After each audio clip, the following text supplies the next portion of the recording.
or if sorry, Happy boxed in. Should have been able to keep him there. Now they're going to be pushing into the B-bomb site. Happy going to follow it up there. And now 2 versus, well, 1 versus 4. Fancy with the UMP outside. They're going to try and push in and catch Happy. Almost does it, but somehow he stays alive. And now going to bring around the Rosie. Fancy going to try and continue, but he goes down to Kenny. That ends 11-4 in favor of Envy. A fantastic start here to the match that will eliminate one of these 2 teams. Right now it's looking like it could be TyLoo. It's Happy at 17. It's NBK at 15. And on the other team, Fancy at 14 kills. Look at this. I mean, in spite of them being so far behind, Fancy's really done everything that he could. He had a very strong beginning to the half with the Deagles when they were constantly... I mean, he had multiple rounds where he was picking up kills with Deagles, right? And so... But they were never able to capitalize on it, TyLoo. That's the issue. It's Fancy who's fighting his heart out right now, but the rest of his team, they can't seem to figure out what'll get them comfortable. And that's also a problem for the coach behind right now. So we're going to have a head-to-head here between Fancy and Happy, and you can see, I mean, well, Happy is just, he thrives in these sorts of situations where he knows, yeah, but we have the firepower. But the fact that the ADR for Fancy is actually higher in spite of being a couple of kills behind. That's what I mean, though. They're counting on him so much right now. I think some of this has to come down to Karsa as well, though. Like, he needs to figure out a way to get some of his teammate or some of his team actually hitting shots. Yeah, I mean, I think right now sadly the player that's gone missing here is still Captain Mo, and they haven't been able to bring it. He's had the opportunity on Catwalk a couple of times. He hasn't been able to really make it work. How do you bring a player back to life at that point? You know, just go and twist his nipples and just pick him up. Wow. Get him out of the slump. I'm saying whatever it takes, Samler. Whatever it takes. The thing is that Envy aren't Mousesports. Like, it's ENVYUS are definitely struggling. Are you saying Mousesports would do that? Do you have inside information that I don't know about? No, what I'm saying is that, you know, Captain Mo went ham against Mousesports, had that flashy ace with the Deagle up and everything like that, right? But, I mean, Envy are a tier above, and we're just not seeing that confidence coming in, that same kind of confidence coming in here from TyLoo. Well, this is it. I mean, never mind. Yeah, don't buy an R8, especially not on the pistol round, because you can't. But 11-4. Oh, have a drop? Yeah, we're going to have a drop. Yeah, we're going to have a restart here. Time for more transitions, I suppose. And keep Daily happy. Kenny's waving his arms around. Yeah. So they're obviously going to be restarting the round here. I mean, the eternal problem when you're playing T-side pistol on a map like Dust 2 is trying to get close enough to the USP to sort of nullify the advantage that it has. Because if you keep fighting long range, you go long or you try and take a fight down middle, those USPs are definitely going to chew you up. So they have the Tech9 and armor, and they have 2 smokes. So those smokes can definitely block out the USP for a while. Just a little concerned. Are we seeing the same kind of strategy coming out here?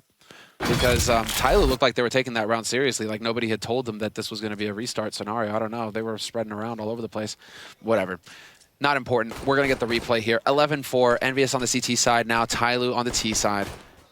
And while it's looking like straight YOLO B, that would be fun, but it's not going to happen. Look at Envy. They're pushing down into lower dark with 3 people. I mean, Apex is there, but Sixer and Happy are right behind. And they're going to look for Sixer first. Once they see him, are they going to check the corner? That's the big question. Sixer, bit of damage output already. Apex waiting for it. If they push into B now, it's only NBK that's back there. Man, this is a tense round. They're right around the corner here. And they don't even realize it just yet. They're going to go for the re-pick, and now they're going to come charging through. Apex still waiting for it. There's the headshot. Apex opening up. He goes for more. Apex and Sixer helping out. That's a triple for Apex, leaving DD alone. What a trap being set up. And there's a quad kill, picking up the Tech9s. What a godlike play for Apex. This is exactly how the setup is supposed to work. And it's excellent that his teammates actually play it to perfection as well. Happy backing them up. Sixer drawing all the attention to himself. TyLoo fully focused. It doesn't get much easier than that for Apex. And then with the Tech9, obviously, he ends in style. Drops DD out of the sky. But I mean, T-side, ENVYUS, they lost the pistol, but then they immediately won in the second round. And it really has just been the ENVYUS show since then. Now they get the perfect start to the second half. And it's up to TyLoo to dig deep and find something here. We do have to remind you, Envy and TyLoo both are fighting to stay in the qualifier. You lose now, you're eliminated. So you can maybe understand why Envy are playing this aggressive and playing with this much energy. They don't want to be locked out of that major. Now creeping in, Fancy with a Deagle. Very interesting. Kenny sees him and oh! peeks before the smoke blooms. How does that work, Semler? ENVYUS going to get a taste of their own medicine. Apex under fire. He has to back off. Down to 50 HP already. DD waiting for the flank to come through. Not quite going to happen, but they get the bomb plant. They keep everybody alive. Now they have an MP7 on Fancy. I'd almost want him to stay on the Deagle instead, to be frank. If we see sort of a mirror of the first half, that would be interesting, wouldn't it? Attackers here close range with the 5-7, sorry, with the Tech-9 could be very powerful indeed. The flashbangs are coming in. Mo picks up a kill. There's Attacker. Gets one. Still a 2-on-2. No kit currently picked up on anybody. Apex, he's going to get the kill and pick up a kit. That's really important now. All on Fancy. Down to 41 health. He gets the kill on Happy. He's turning around 20 bullets left. He goes with the spray and he's going to get it. Fancy saving his team once again. A triple kill here and 17 kills on him.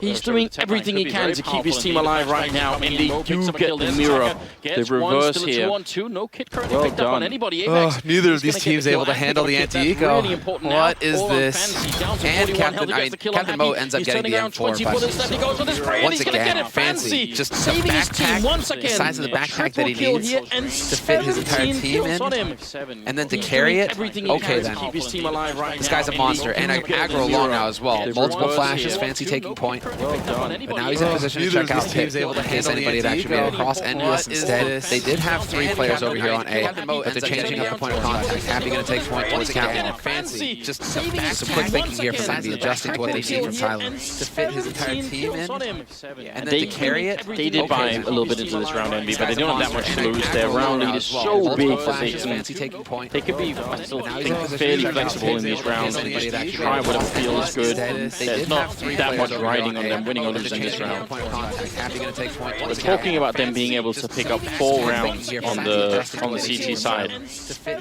Surely that's possible, Sam. They're definitely did buy a little bit into this round, Envy, but they don't have that much to lose. Their round lead is so big. A situation where Envy can let it slip out of their fingers.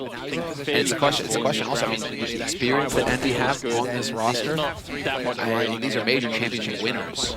You don't lose to TyLoo. All the pressure should be on TyLoo, who are lacking that kind of experience in these kind of crunch situations where your tournament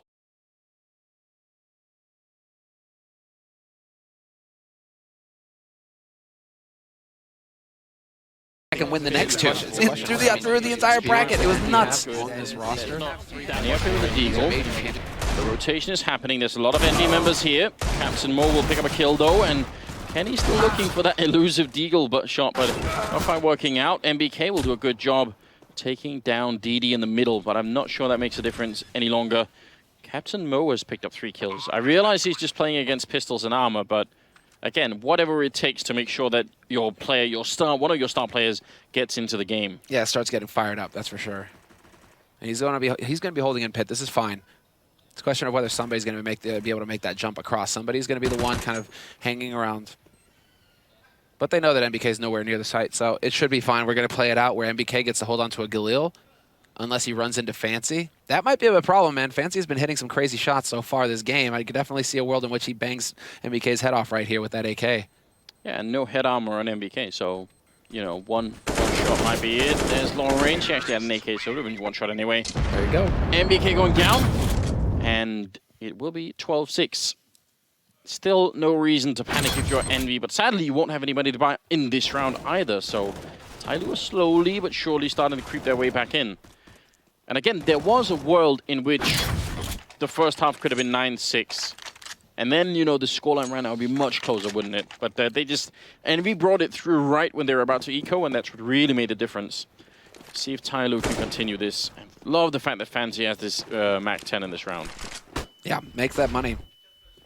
Flash, I mean, they already know, they're communicating to Envy that you know, there's movement long, obviously, with the flashes and the steps. Happy's already set up to get that flank. His teammates there. Attacker going to hit the headshot on Kenny, however. Apex is going for the peek at DD. Thorough, I like it. Happy, he's just crossing his fingers hoping that nobody checks cars. Not this time. Just a bulldozer just tearing through Envy at that point. TyLoo up to 7 rounds now. Fancy couldn't find anything with the Mac 10. And he's, well, is he going to keep it into this round? I surely hope not. Looks like they're going to swap it out. Captain Mo on the AWP 12-7, ladies and gentlemen. Again, both teams fighting not to be eliminated from the qualifier. This is their last chance to really make it. Of course, if you win this game, you're going to have to play again, but Captain Mo in the middle. Oh, he gets the shot on 6, so that's important. There we go. Starting to wake up, Captain Mo.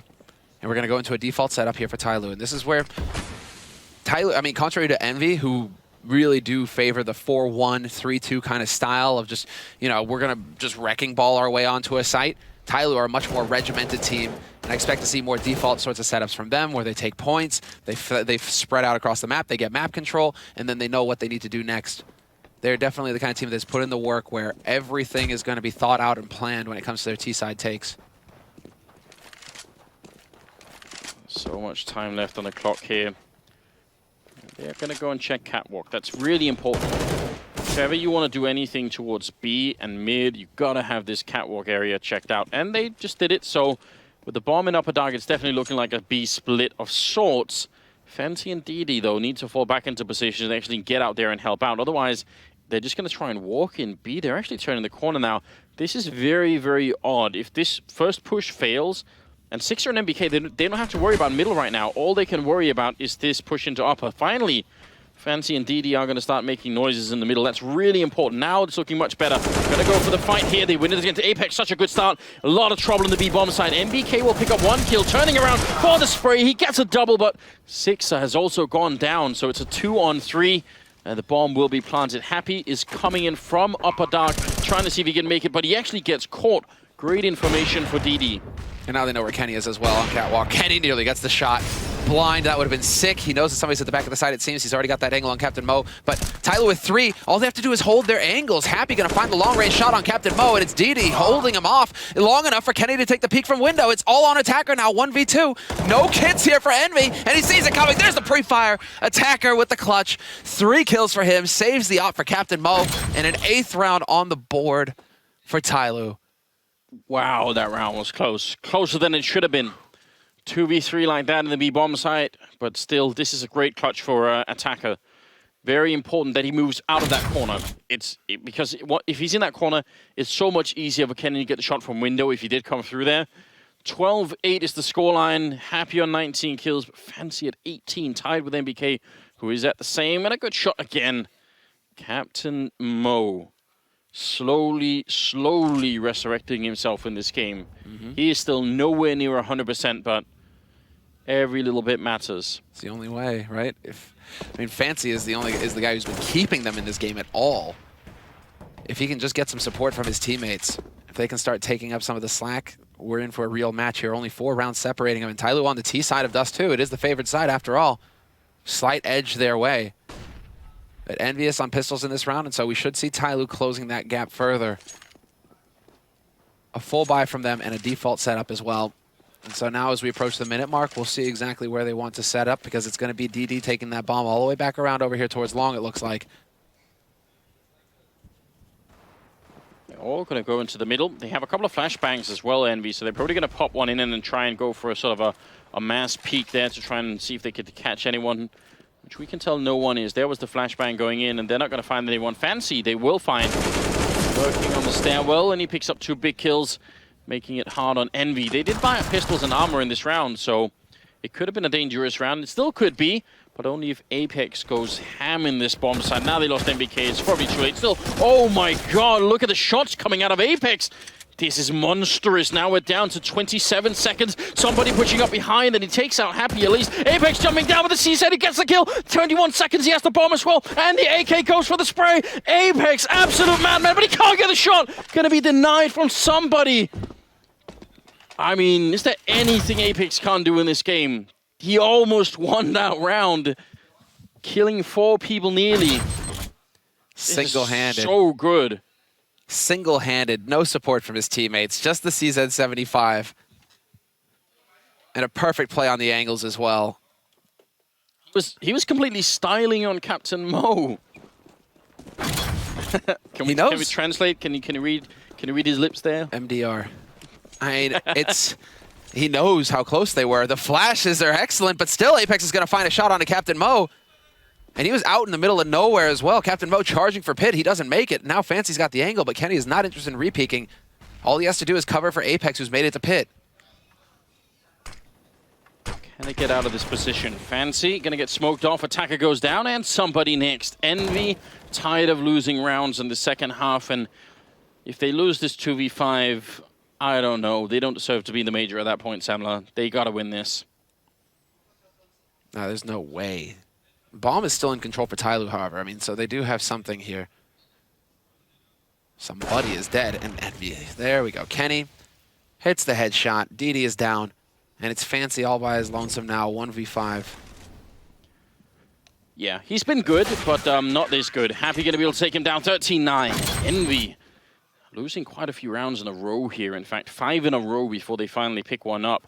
And still, in spite of winning those 5 rounds, and that's also part of the story here, TyLoo still don't have that much money to work with. I mean, they can buy a case on 3, so I'm kind of thinking that maybe they will, but they've gone for the tactical timeout. Third one of this match, rather, used by TyLoo. And you can see this is Carson just trying to cram as much information into his team as possible during these 30 seconds when he's allowed to speak. And I wonder what I mean, if they have identified a weakness, I wonder what it is. And actually, sort of a problem now is that we've suddenly gone into a double op setup for Envy. Oh, I miss this. From the LAN house. Yeah, this is wonderful. I miss this kind of land where you're, just, you don't shower for 3 days and you're just playing video games. There you go. Priorities, you're there to play games. That doesn't happen anymore that much. Oh, MBK gets tagged here at the 1 AWP, but again, TyLoo are now playing into a double op setup that they don't yet know exists. That could definitely be an issue for them. Yeah, MBK is a capable opper. Definitely not Kenny tier, but he can hit his shots. And so having him hold over here, this is a throwback sort of setup on Dust 2 when you have that double op where you have one on B site holding towards Upper Dark and then the other in position to hold off Catwalk. So it's doubly difficult here for TyLoo to find a way in, and they have to be so careful dodging. I mean, they have to make excellent use of their utility. That's what it's going to boil down to here, because if they give a pick, it's so hard to come back from that. So, I mean, they really don't have that many nades left to work with either, TyLoo, in this buy. This is a force from them as well. Captain Mo has got time to work and try and get that op into play, but he isn't really getting a chance. ENVYUS are just not showing anything. No, they're quite comfortable with this situation, and they've saved an incredible amount of grenades, actually. We're down to 50 seconds soon, and they still have 3 smokes, 2 Molotovs. Finally, one more coming out. Kenny is playing that cross position down at long. This is where Captain Mo couldn't really make his sniper work, but Kenny, I think, definitely will. He's so strong in this position. Actually, now they're going to go aggressive. Flashbang goes in. Kenny wants to peek for it, but on the other side, waiting. Oh, still going to win the fight. That's one hell of a shot. Kenny loves this position. This is one of his favorite positions, hands down. Getting on the site, close quarters work with the AWP. He loves chaos, and he gets another kill, makes it back, looks for the follow-up, hits the shot. There's 3, there's 4, and the god gets shut down, but still the damage is done. 1v3 now. 14 seconds left, and well, it's the mad dash coming in here from somebody, and he's going to be able to make the run for it. Even takes the time to style a little bit. He's cutting it close, but he will just have time to make it onto the site and go for the plant right in the nick of time. Yeah, but surely not. He's in a 1v3. He's going to put up the Molotov here, but they're right around the corner. Tries for the shot through the doorway. Not quite going to happen, and he gets taken out. NBK with a kill there. It's a nice attempt, and it's a nice enough bomb plant. I mean, at least they get that out of it. Nonetheless, it's going to be 14-9 here. Envy, 2 rounds away from knocking TyLoo out of the qualifier. That's refreshing. Yeah. This is just a joy to watch. Kenny just doing his work. This is art. Yeah, just really, really well done. Sort of Kenny that we wish we could see every single day, and he certainly has been doing a lot more of it recently.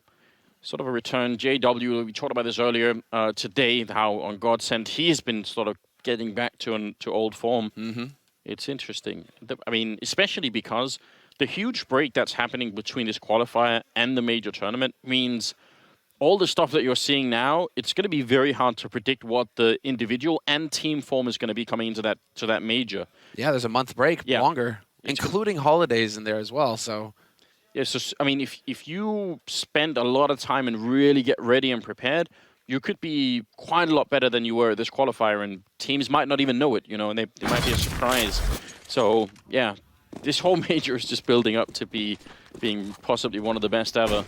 Somebody with a bit of a flick coming through, but he doesn't quite connect. So 24 rounds in. And Envy have finally made it work again here on the CT side. TyLoo have bought Scout, Galil, 4 UMPs. What do you think, Samler?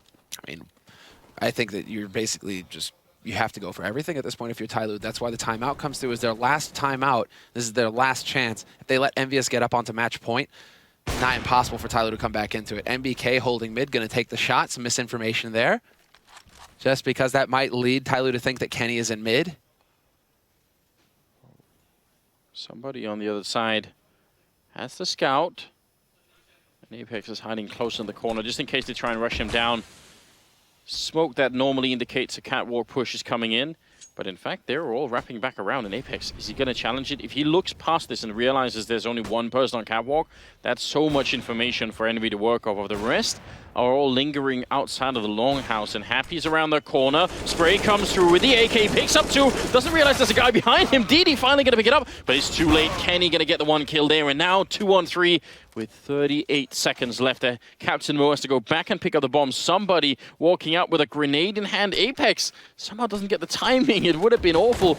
There's the flash coming in, and now somebody gets the body shot in, goes for it again, he misses it. Apex is still alive somehow. Can they finally take him down and make it a 2-on-2? It doesn't seem like it. They're going to go for the bomb plant instead with 18 seconds. There's somebody going down.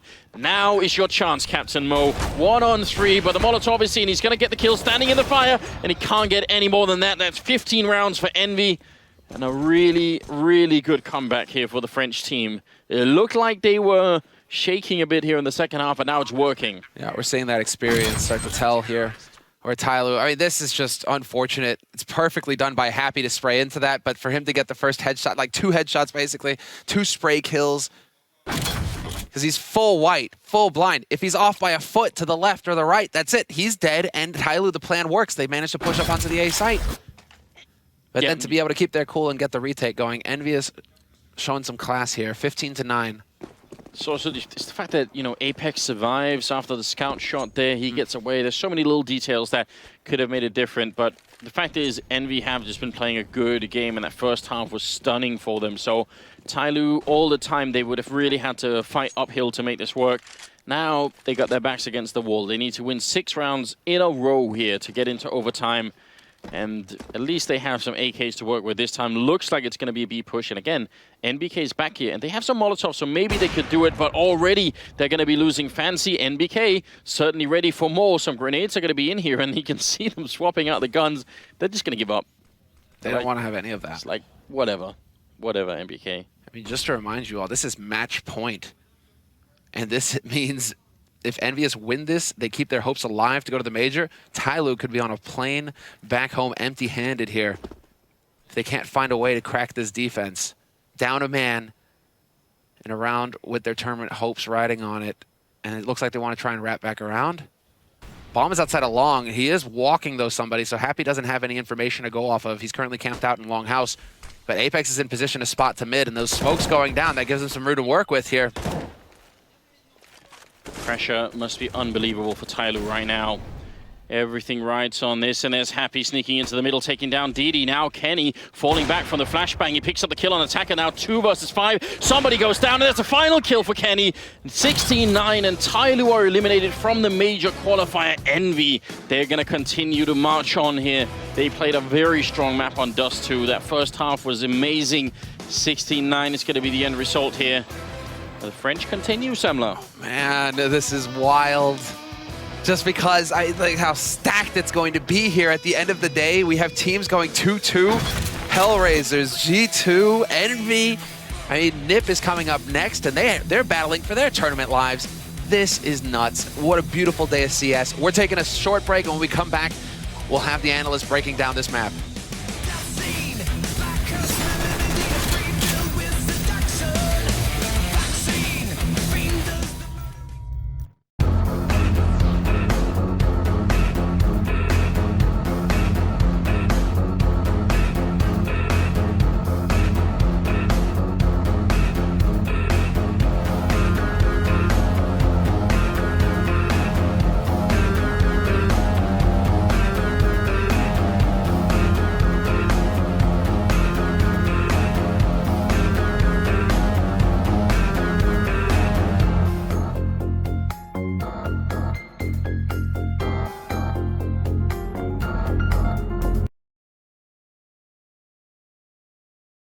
I rigtig mange år har vi forbundet mennesker med hinanden.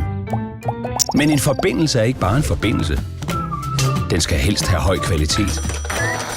Derfor har vi siden 1882 lagt ledninger i jorden, trukket kabler under havet og udvidet netværket og mulighederne, så du altid har den nyeste teknologi lige inden for rækkevidde. Det er sådan, vi hele tiden arbejder på at skabe en god forbindelse. Når du ser dette symbol, ved du, at Danmarks bedste mobilnetværk står bag. Du får det blandt andet hos UC og TDC Erhverv. TDC Group. En god forbindelse. Change your heart. Look around you. I need your loving like the sunshine. Change your heart. It will astound you. I need your loving.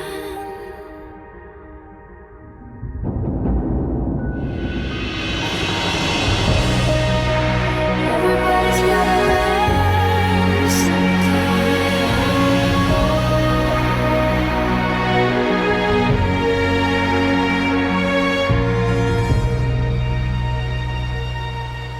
Yes, we did talk about TyLoo and the players that had to step up, and I thought that, Fancy One, for example, did find that other gear. Unfortunately for him, everyone in ENVYUS was doing their job today. Yeah, it was kind of cool though in the first half with TyLoo, because I mean, Happy was destroying them with his lurks, or like in the first portion of the half. And it was kind of cool to see him finally. There was a certain point, I mean, maybe a little bit too late, but it was cool to see them adjust and actually start expecting that flank to come in. Because I mean, as most of the other European teams will know, they kind of all have the gist of how Happy likes to lurk, his kind of very passive style when he's going to pounce. Yeah. So it was cool seeing them be able to turn around and just wait for that lurk to come into play. And you could see, like on a map like Dusty, where that individual skill can shine, you could see some of it in very, very small glimpses coming out of the TyLoo players, but just wasn't enough. And then Kenny, Apex, these guys were just monsters in the second half. Yeah, I was going to say in the second half, Duncan, it's very rare you get excited by anything in life, but Kenny S is one of those things when he's on point. Yeah, I mean, obviously a fantastic player, especially because he can be so flashy yet so impactful. This is a game where, despite the score looking close towards the end, I wasn't very impressed by TyLoo ultimately, because, I mean, you're supposed to be able to get a lot of T-side rounds. They got a few, but not that many. The big rounds they did win were pretty much nearly all individual plays. They just had big moments where, like, I mean, I've never denied they can certainly kill people inside the game. Yeah. The problem is Counter-Strike is about a lot more than just shooting people. There's obviously the team play aspect. And in this particular game, for me, the one thing I would nail it down to is they never understood how to play against Happy's lurks. Like, if you know how to do that, you can counter ENVYUS entirely. Yeah, and I got to say, guys, ENVYUS tried really hard in this. I respect people who try hard, but then there's trying too hard, isn't there? Look at this by Bardolph. Preview of what to come. Absolutely ridiculous. Is that one of those new unlockable characters? Yeah, I won't tell you what game it's in, though. Unbelievable stuff. We were all told to look festive, and he's just knocked it up a notch, hasn't he? Well done, James. Anyway, have him removed in the break security, but let's get into it, right? I mean, TyLoo going home. What have we really learned about them here at the major qualifier? For me, it's more that this boot camp really hasn't given them any changes that we would have hoped to see from that experience in the boot camp. They haven't actually learned enough from it to adapt as a team. So I think that's the next step before we see them at the next international competition. I believe they're invited to DreamHack Masters in Vegas. I believe they qualified for it. So before that happens this next month, I want to see them kind of add some more strategic and more team play kind of elements to their game. And what about you, Duncan? What would you do with TyLoo? Well, send him on for a start off. But yeah, no, the problem with this team is, like, actually one of the reasons why I didn't think they had a whole lot of upset potential in this tournament was map pool is too small. They really were relying on people who didn't know how to play against their style. And then, sure, they have the skill, so they could have maybe had maybe one or two more upsets. But in the end, I feel like their upset kind of deserved to be on Moses' jump here. Didn't really exist. I like it, mate. Great reference. Okay, we're going to take a break. But we wish it did. When we come back, we're going to see NIP taking on Vega Squadron. One of these teams will be going home. Make sure you join us.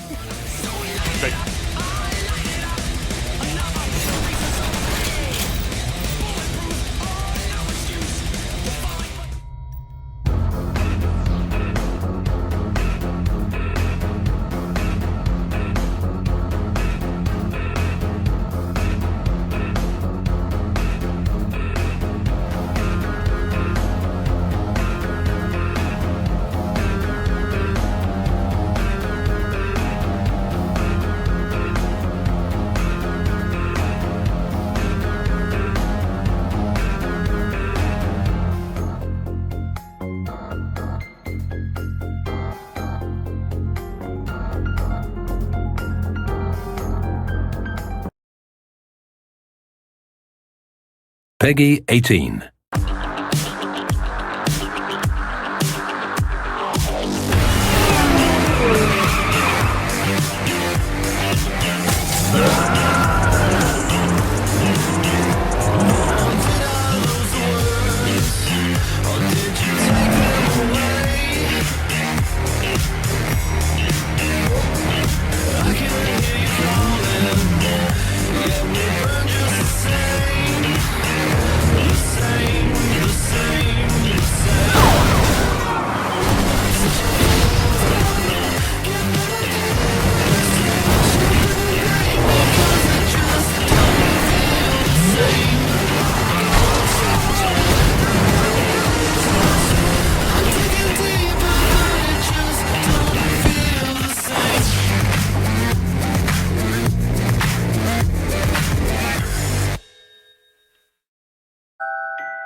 They're gonna go home. They will not be at the major.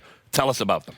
Yeah, one of the greatest teams of all time, a couple of the greatest players of all times. I mean, this is a team that has, I mean, they said in the video, so many fans everywhere. They're always fan favorites just because of their history of being these champions, of that big winning streak they had at the beginning of CSGO. They're still kind of living off that a little bit, or at least built that up into their legend. The big thing right now with them is Forrest is playing at a very good level. I think Pitt as well is secretly, I mean, you know, I've talked a lot about Freiburg and Exist. I think Pitt as well has turned out to be a very, very strong, a very good player for this squad. But there does seem to be something where every once in a while they feel like a little bit Virtus Pro-esque in the sense that they can very easily show up and win any game that any opponent they play against, but they can very easily show up and lose to very many opponents as well. So sometimes you're not always sure exactly what's going to happen. This loss here to Optic, that was the big surprise. That was the best win that Optics had, but NIP just kind of falling flat at the end. I mean, this is the big thing. Like, how can you conceive a major without NIP in it? That's the story right now. Would be unthinkable, and the team that stands in the way are Vegas Squadron. Yeah, I mean, actually, Vegas Squadron's a team that obviously polar opposites in terms of exposure level, in terms of expectations for them. I mean, actually, even to be at this point in the qualifier still, not to have been eliminated as their CIS teammates' team spirit already were, is kind of in itself impressive. I mean, obviously, they won this opening game over CLG. It was a very, very narrow game. Mir had a 30 bomb. They didn't do so well against Immortals, understandably so. Cash is a good map for Immortals. Immortals is too good a team. And then you can't play G2 on Dust 2 and get away unless you're going to have some insane individual performances. And they were okay, but they weren't able to match up man for man with the guys from G2. So they really, really have their work cut out for them if they want to make, even survive in this tournament, bearing in mind they're obviously out if they lose to NIP. Yeah, may have been the standout player for them, but he's going to have to go absolutely ham, you feel, if they're going to take down NIP. Let's have a look at the Vita. Obviously, NIP, so many maps they play. They always have Nuke in their back pocket, so Vegas Squadron, I wonder if they're going to ban that out with their second ban. Let's see if they do. Yep, the Nuke comes out. So we're going to be in a situation where Dust 2 is available, but it's actually going to be Cash again. They played both those maps. Cash was the map that they lost to Immortals on. If anything, NIP's better on Cash, you'd argue, so I feel like this is going to be a real tall task. With that said, understandably, you've got to want, in theory, one of the upset maps. It's just you got to go ham against some of the legends of Counter-Strike. So, who's going to do it? I'm going to take NIP to win this heavily. Yeah, I am also going to take NIP to take this. All right, so you've started to sober up. That's good to know. We're going to throw you over to our casters. We have tagged in, as you saw, a very festive James Bardolph and a not-so-festive DDK. Thanks, Richard. Hard to bet against NIP on this. And finally, the conspiracy's over, Dan. We're going to have Cash. Yeah, it's just the first Cash we've had. That's kind of unreal, isn't it? It's so weird. The randomizer, you never know what's going to happen. But, I mean, NIP, if they're going to take any map against any opponent, you're always very confident that they will have the ability to win on cash, especially since the old days. It's kind of weird calling them old days now, but I think it was around March of this year when we saw a threat takeover. He brought a new structure into the team, and one of their maps was Cash. That was their best map. They became known as one of the teams that had the most tactical depth on the map. So this is a great start for them, and they won't be able to dictate the pace immediately, though, as they'll be on the CT side. So we'll get to see Vega Squadron and what they have in store for the Swedes. Mir has been dropped to Deagle. He's got Kevlar as well. Fit up close. He's running out of bullets. He's going to go down. Mid in control, but it's still a lurker in Chopper. They're suggesting A, but it could be a B. Freiberg, though, still in the checkers area. Going to call for a teammate to rotate again, but down he goes. That's going to leave Forrest with the range, but again, the numbers advantage not working out here for NIP. Down Forrest goes. No kills yet for Vega Squadron in this round. Finally, there's one. Hutchie getting popped by Exist. Can he and Get Right go back into this? Knives out for Kashanda. Awkward for him. Not expecting Get Right. Can't do much else, though. Exist now behind the smoke. Not much for him to do in this situation. He can give it a go, though. 3 headshots, not too much to ask. Exist looking to get himself his first headshot now here, coming in from the upper position at the top of that ramp. And there's 3 players facing once. That's not going to go too well for you. Quite fun to see the Deagle picked up there by Mir. Kevlar Deagle, that's pretty awesome in the end. But, you know, it's despite getting a 1-0 start, Vega Squadron, they have a lot to prove to us against NIP. Again, NIP is so well versed on this map that they should be able to get a lot out of these rounds where they have only pistols. We're already seeing right now that NIP has picked up a lot of HE grenades. That's 4 HE grenades and a few smokes and a few pistols. Opting not to get the Kevlar. And again, this is just due to the fact that they have already an idea, an understanding of how to play around like this. We're going to start to see some of the nades going over the boost. Doesn't catch anyone of Vega Squadron. And that's unfortunate. Almost all the nades have been used now. Just 1 smoke left for NIP. NIP leaving themselves with around $900 average. So they've managed their economy. Often we see CT's sides lose the pistol round and then go in for the full force. When the buy round comes in, they've got very limited grenades and they find it hard to hold the map, etc. NIP maybe paying attention to those situations, leaving more money in the bank. Vega Squadron, you can't really favor them. However, it's best of 1. Again, the loser is eliminated. Best of 1, always precarious, especially against a team you're unfamiliar with. It may take you a while to see what they're up to. And that might be to Vega Squadron's advantage on the T side. Have they left enough time, though, for this push? It's a good question. Things start to get a little bit hairy, but 40 seconds should be good enough. Going to be running into the stack, more or less. CS runs out of bullets. Oh, just a hail of bullets there. And all NIP are falling to the MAC-10s. MAC-10s with 4 kills between the 2 players, which is optimal, as that gives you quite a nice kill reward. Kill bonus.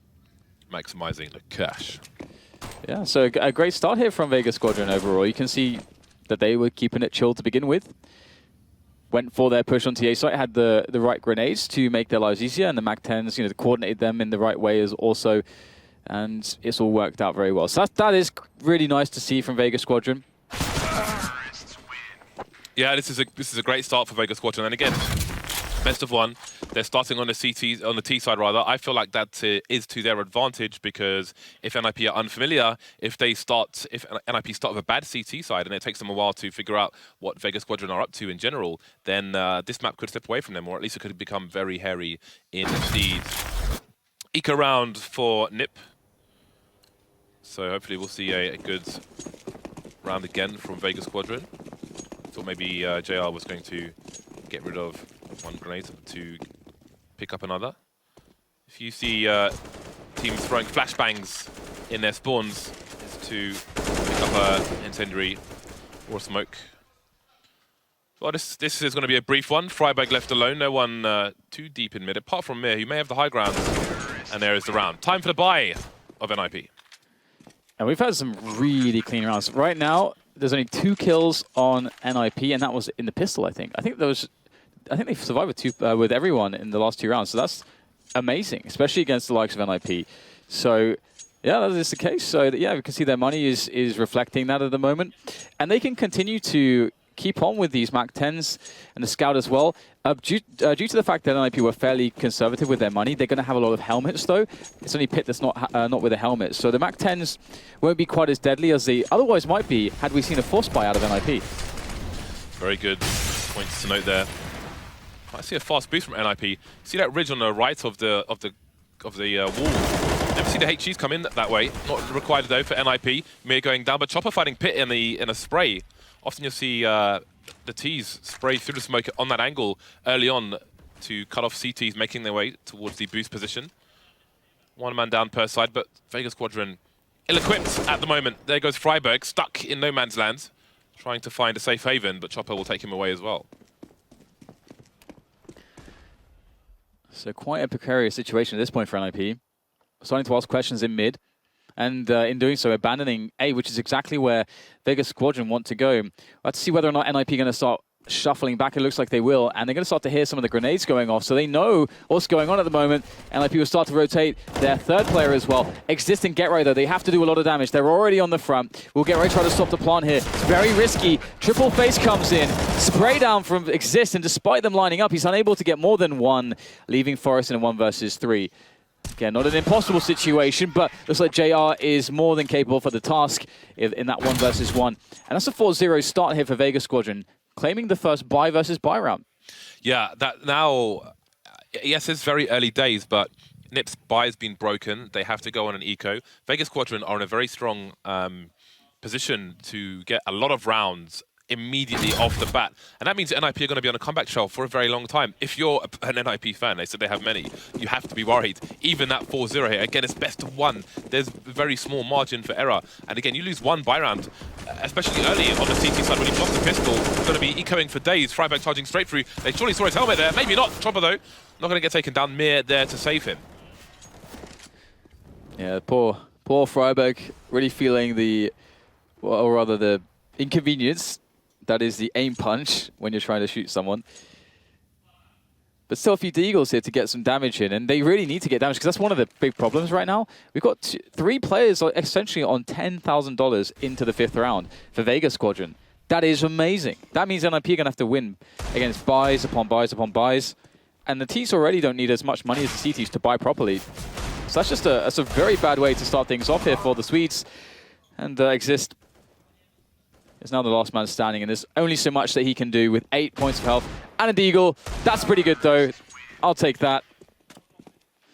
5-0 for Vega Squadron. NIP in trouble. But now comes the next buy, and they should be able to get an AWP. So what is the change here for NIP? As you said, Dan, look at the money on Vega Squadron. Only one person had to rebuy. Look at all that cash. NIP going to have to win 3 rounds, as you said, and they're going to have people surviving, because if they win rounds with, say, 2 players alive, then Vega Squadron are going to have better buys repeatedly.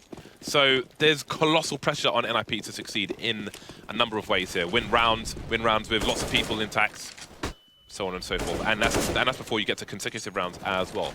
This is a really bad start for NIP on their CT side. Forest smoked off. Usual scenarios from the T side, taking the Checkers area. The grenades, the mere grenades force the TTs out of the Checkers area unless they want to take high risks. And that makes it very easy for Vega Squadron to split the B bomb site, which they're going to start to do now all over the place. The numbers, they're crossing to the site as well. Freiburg, though, not spotted yet. That smoke may favor the CTs in the short term, but Freiburg won't have any help. Freiburg's playing this really well at the moment, just holding his position. They have no idea he's there, and he knows that because he saw where the Molotovs landed. They thought the position would be surely clear, but it is not. Freiburg still holding down the bomb sites. Still alive, sitting in there, which is so important, because now Kishanda's going to wrap around the back, and it's going to be Get Right. Just Freiburg left now, alone against 3 players. They know where he is, but the bomb is down in no man's land there, in front of the ramp on the site. Freiburg standing tall here, looking to get the next kill. There it is. 2 more players to find, and they're incredibly low. Freiburg in for this 1 versus 3 right now. Very favorable spot for him, and they have to come to him to pick up that bomb. Can they find a way to get a trade? It's very difficult when he's playing this position. Kishanda and Mir, though, trying to see if they can work out what the perfect timing could be, or the perfect approach. Freiburg just needs to land that first bullet on both players, and he's good to go. Missing it on Mir. There it is, though. Kishanda goes for the push. Now just 1 more 1 versus 1, and Freiburg will save this round for NIP. It's so incredibly important that he does. Here comes Mir, and Freiberg's going to nail it. Great hold from Freiberg. That is a huge play. Even when there were 3 players left for Vegas Squadron, they didn't really know where he was. I think you could see that from Hutchie, just looking everywhere as he makes his way up the ramp. And then the health is just too low. But again, NIP survive with all of 1 player. The fact Freiberg saved the AWP may be huge in the coming round. And that could be spawn dependent as well. Of course, he's got a reasonable spawn, so we'll see if he chooses aggression. And indeed, you see the much better buy from Vegas Squadron. 2 UMPs for NIP, so things will only get harder from this point on. Yeah, Mir going to go for the fast peek there on middle, but the smoke will deny him. Forest with the AWP straight away is just holding B alone, allowing NIP to play a 2-man setup on middle. That said, that setup is being diminished. Freiberg goes down early on, and that's going to be problematic. Now, does Pit go passive now, having lost a teammate, or do they double down here? They've got 3 players with their attention on middle. They've abandoned the A-bomb site once again in this, this somewhat early timing in the round still. And we can see them shuffling on back and perhaps giving mid up more or less completely. Vegas Squadron geared up for an A attack, I feel. Again, Mir just spraying through a tight angle. We'll come back to that because we've got problems on the A site for NIP. The man advantage retained from Vegas Squadron. Get right in Kishanda going down. Oh, Pit, bad positioning from him. No control of the mid area. Allows Mir to get another kill. Leaving Forest and Exist with a lot of work to do. 2 more players coming his way. We've got Chopper flanking Forest as well from the B area, so he's got to be careful. And JR might try to waste time. In fact, he's going to rotate because of Chopper's position. He's basically in CT spawn. What an incredibly tough position to be in for Forest. We've seen some great 1 versus 2 clutches from him off the plants as well recently. But this is definitely going to be quite the ask. He has no idea at all where these 2 players could be. And he doesn't know where the plant is either. Could be anywhere else. So they've had all the time in the world and they know it. And he knows it. Forrest now moving forward. He's got the AWP as well. He has to hit the first shot. As soon as he misses, he's basically dead. And there's the first peek. Forrest lands it, though. Headshot straight away onto JR, leaving just Chopper. And now Forrest has discovered the bomb. He doesn't have a smoke to help him out here. It's going to be very tough. Once again, he's in a position where if he misses 1 shot, he'll lose too much time. He has to connect this shot when there is a peek from Chopper. Does Chopper have good timing on this one? Forrest, will he go for the hold here? Chopper's forced to come out to try to check the bomb. And Forrest, he's left with no choice but to go for the hold. And the round goes to Vegas Squadron. This is worst case scenario for an IP. 6-1 is worse than 7-0 at the moment. Flip side took out, beat Nippon Cash to knock them out of the major. Yeah, I mean, with the start that Vegas Squadron had, there's a very, very reasonable chance that this could happen again. Again, 7-0 is worse, or sorry, 6-1 is worse than 7-0 in this situation for NIP because they've been wiped out and they've got no money, which means they have nothing to defend with. So it's even easier for Vegas Squadron to rack up more rounds. It's very plausible that we might see a 10-1 start. Oh, yeah, absolutely. And just that fact that in the first 5 or 6 rounds, Vegas Squadron built up so much money. They got to a point where you'd have to beat them and you'd have to force them to go for 4 buys, like 4 times in a row or something before they lose money because they get the loss bonus and any plant bonuses as well. Just means that they have a never-ending supply of buys. And then when a situation like this happens, it just gets to that point again. Okay, well, you guys are probably going to not be able to get many kills against us, so more money is built that way as well. So everything is against NIP right now. They're going to have the most ridiculous T-side themselves, which is something that they've been known for, but if NIP can get if they can get 6 rounds, then they have some margin for error on their T side, and they can still mount a comeback. But they need to get those 6 rounds. Yeah, it's a good question to ask about where those rounds are going to come from. But if that AK can be saved or brought into the next round, that would be helpful for NIP. It looks like they're going to try to go for more damage, though. Try to get rid of some of that money here. Exist, nice headshot from him, but again, the aim punch is a problem. 2 kills, though. It's not too bad, considering what their investment was, but it is small consolation in the face of the reality which faces them at the moment. So 7-1, NIP need to save again. And what do they decide to do here? Because as you can see, like they've opted to go for the choice of very little investment, which will give them potentially an extra buy, in a few rounds later on, as opposed to some teams that would probably buy with Kevlar, buy up to like $2,000 or something. NIP have left a fair amount in the bank. Get Right and Pits not having a great day. At the moment, just 1 kill for each person. Vegas Squadron.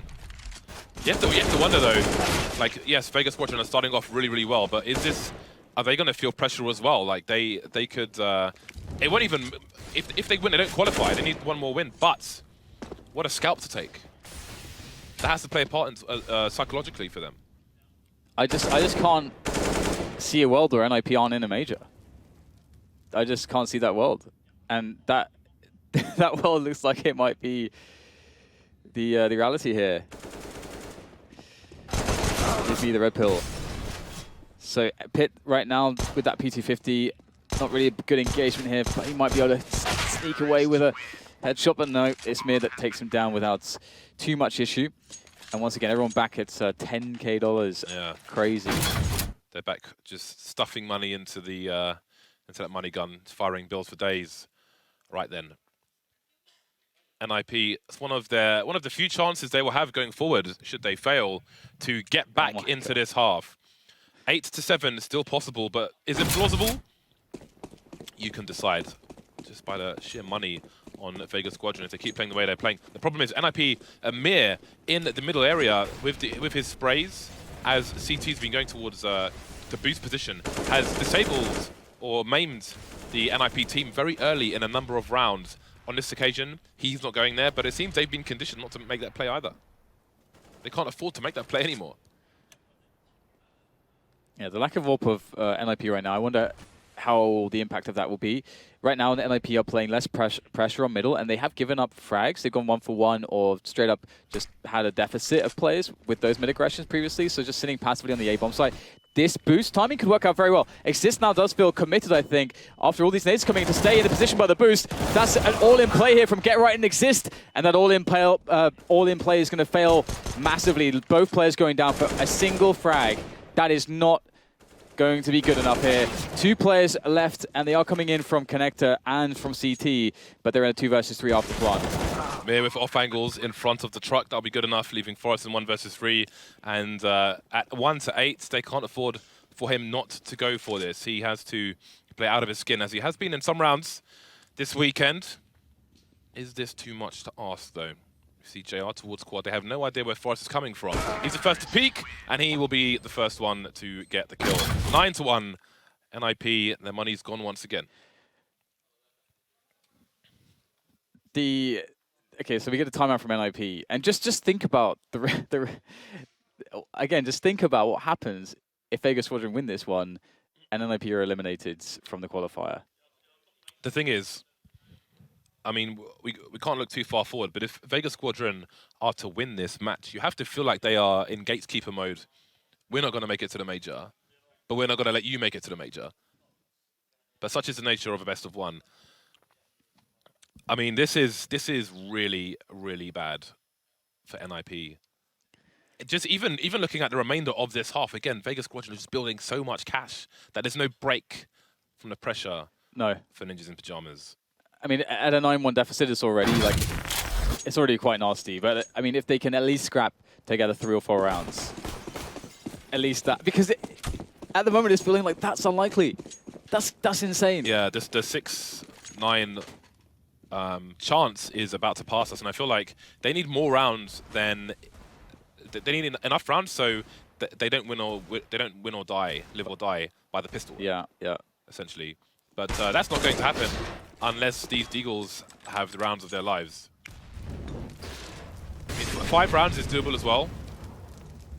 And I have faith in the NIPT side, and I feel like that will probably be more difficult for Vegas Squadron. But again, after winning the pistol and killing the first buy, there's a lot of potential for Vegas Squadron, and we've seen that. First kill, though, comes in for NIP. That's an AK picked up. Get Right's got Kevlar as well, so perhaps if they can get that AK to him, then something can be done. Looking for the fast rotation to cut off Vegas Squadron before they can make it into B. Yeah, there's a real opportunity here, actually, for NIP. Yeah, Freiburg's in a nice forward position. A 1 for 1 here would do a world of good. Doesn't get it, though. Again, aim punch is a problem. For us on the bomb side, though, with the Deagle, the nades start to rain in, and everybody's falling down right now.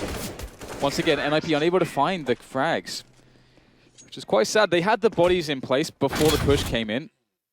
And they did have some guns, like some Deagles, and there was the AK and so on. So there was definitely work that could have been done, but it's not to be. We see an auto sniper from Exist. Now, in this kind of a situation, like usually the auto sniper is a pickup that people get when it's like, we feel like we basically won this game. We're in the opposite situation for NIP. So it's very interesting that Exist picks it up. He is the culprit, the main culprit who picks up the auto sniper, but I'm very curious how that's going to pan out for him. He'll be playing that towards the middle area. Again, we've got Mir going back to his usual tricks, it seems. Freiberg's made his way to the vent early. 3 people in mid for NIP to start things off with. Gets Right is on A on his own. We see some guns being swapped. Get Right's made his way into main, actually, so there's some information. May looking for some kind of dirty wallbang into the vent. I haven't seen this one before, but Freiberg sees the dots and he's like, yeah, this isn't good. The problem for Freiberg as well is if he goes too far out of the vent, if there was a T close, the T would see Freiberg's legs, and Freiberg wouldn't see the T. So this is a very awkward spot for him. Yeah, Vegas Squadron, they have some slight presence towards B storage now, and around the 1 minute mark, we expect to see those delayed mid takes coming in so that the Ts have the ability to, well, have middle, and then that gives them the option to either split A or B, and it also does remove some info from NIP. Because NIP, they see middle right now, and they feel the B presence, but they still don't see the mid take. There is another there's a Molotov there into the vents, which is very indicative that a team wants to take the B bomb site. Finally, Exist has made his way over towards B with that auto sniper. That's going to be really important. Lovely flashbang. Freiberg taken down, knowing nothing about it at all. Exist on fire as well. This is an execute coming in from Vegas Squadron. That looks pretty good. But here's the auto sniper. Only good for the 1 kill, though. Forrest will trade. He needs to buy time for his team, and indeed he does. Pit finally with 2 kills, and they've got a man advantage. Whereas Kashanda, though, they have no idea. He's on a low ground. He's got 16 seconds. He has to plant the bomb. Yeah, there can't be any room for mistakes here, getting caught up in the moment. Pit just falling back immediately, allowing the plant to go to Vegas Squadron so they can take this 2 versus 1. Kashanda, though, does have a real opportunity here. Goes for a quick reload. Just about has time for that as in comes both of NIP's player. No! Kashanda! How does he get that one? 1 versus 2. That is absolutely crippling to the NIP side. Oh, man. They went for the double peek. Get Right. I think I can only assume there must have been some landing inaccuracy there. If you jump when you land, your gun is not instantly accurate. There is an inaccuracy when you land, and it takes a short amount of time before it to be accurate again. Oh, that's horrible for NIP. This is going to be hard to watch for all their fans around the world. How do you come back from that? They've got to just put it past them. They mostly have the experience. Sometimes things go wrong. Got to move on. Got to keep your composure. This is quite the test for NIP. We'll see if they can succeed. Mir, though, looking like too much in the middle area. Been quite the thorn in the side for NIP. They've gone for the force buy. They had 3 UMPs, 2 remain, along with the 2 FAMASs. Practically no utility for NIP to work with. They are at the complete mercy of their captors. Vegas Squadron as well, with the weapon advantage with the early pick-off. They are well set up to win this round also, especially now that Smear's starting to get himself into middle. And once again, Vegas Squadron looking to go for an A take. Just waiting now for Chopper to come back from the B side of the map to rejoin the forces to make the push bulkier than it otherwise would be. There is a quick smoke, which is an indication for NIP as to what's going on. They have 3 players on the side. So again, despite the weapon disadvantage, they have the bodies in place. However, now Vegas Squadron start to rotate back to B. This is sneaky stuff here from Vegas Squadron. Forrest moving out of the B bomb site. And he doesn't have much to defend it with anyway. Get Right, he gambles as they have to in this situation, but he's being contained by Mir. Forrest is a pick, but he can't get out of the danger zone. There's Exist, last man standing. He can't get any kills either. NIP just not winning the duels. I mean, they're ill-equipped to do so, but they know what this. I mean, they've got 1 round. There are 2 rounds left in this half. This is very hard to watch from the perspective that even if, let's say, Vegas Squadron would be the team to win, it's more just about how NIP are losing this at the moment. It's that like no one on NIP seems to be able to get the kills in all of these spots. They just don't seem to be nearly as effective as we've seen them in recent days, and this is not the day to falter. NIP are the team sitting close to us at the moment. Get Right's made his way under the boost. And this time there's no spray from mid. There's no smoke either. And that's smart from Vegas Squadron. They're not putting smokes down in the middle area. No wall of smokes or anything like that. Still early though for that. No smoke towards the connector. They're not giving the CTs anywhere to hide when they're on eco, because the smokes can be to the advantage of an ecoing team, so you have to be careful where you choose to put them. No smokes from NIP either. No money. Ooh, lovely peeks coming in. Mir gets his bell rung, backs off though. Does not want that AK getting into enemy hands. If I'm not mistaken, we only saw one timeout from NIP, right? Is that right? I believe so. I feel like more timeouts would be good, or only good in a situation like this, just to get people focused. But see a kill coming in from NIP, but traded back here by JR eventually, taking down Exist from that forward position. NIP now going to feel the brunt of the attack from Vegas Squadron onto that A-bomb site. Just Freiburg left against 4 players. He's got a Deagle. Deagle in a dream. There's 1 kill, but easily traded. Vegas Squadron have 13 rounds on the first half against NIP, and there's only 1 round left. It's going to be a long January for NIP if they do not qualify for the major. But Vegas Squadron, I mean, credit to them. They're playing really, really well. They are. They don't have too many gaps in what they're putting up against NIP, especially towards the B bomb site. Molotoving everything. The flashbangs are great as well. They have prepared, and they are taking NIP by surprise. And indeed, it's part of the issue when you're up against an enemy you're unfamiliar with. Part of the reason we saw some nice runs from teams in the past year and a half. But once their opponent gets used to them, then those runs tend to come to an end. We get a good start though this time from NIP. Already a frag from Forest towards B, and that also sniper, as we can see, has come out for Exist once again. This time he's towards the A-bomb site. 3 players on A there for NIP. Freiburg now picks up 1 in middle, so things starting to go a bit better here for NIP. But the best case scenario is 2 rounds. That is that is the best case scenario, and it's still not over here. We've got another frag in middle from Mir. There is just over a minute to play with, so there's a lot of space to work with for the Vegas Squadron, well, the remainder of Vegas Squadron in JR and Mir. Mir on 18 kills at the moment. Maybe picking up his 19th, unless Pit can take him down.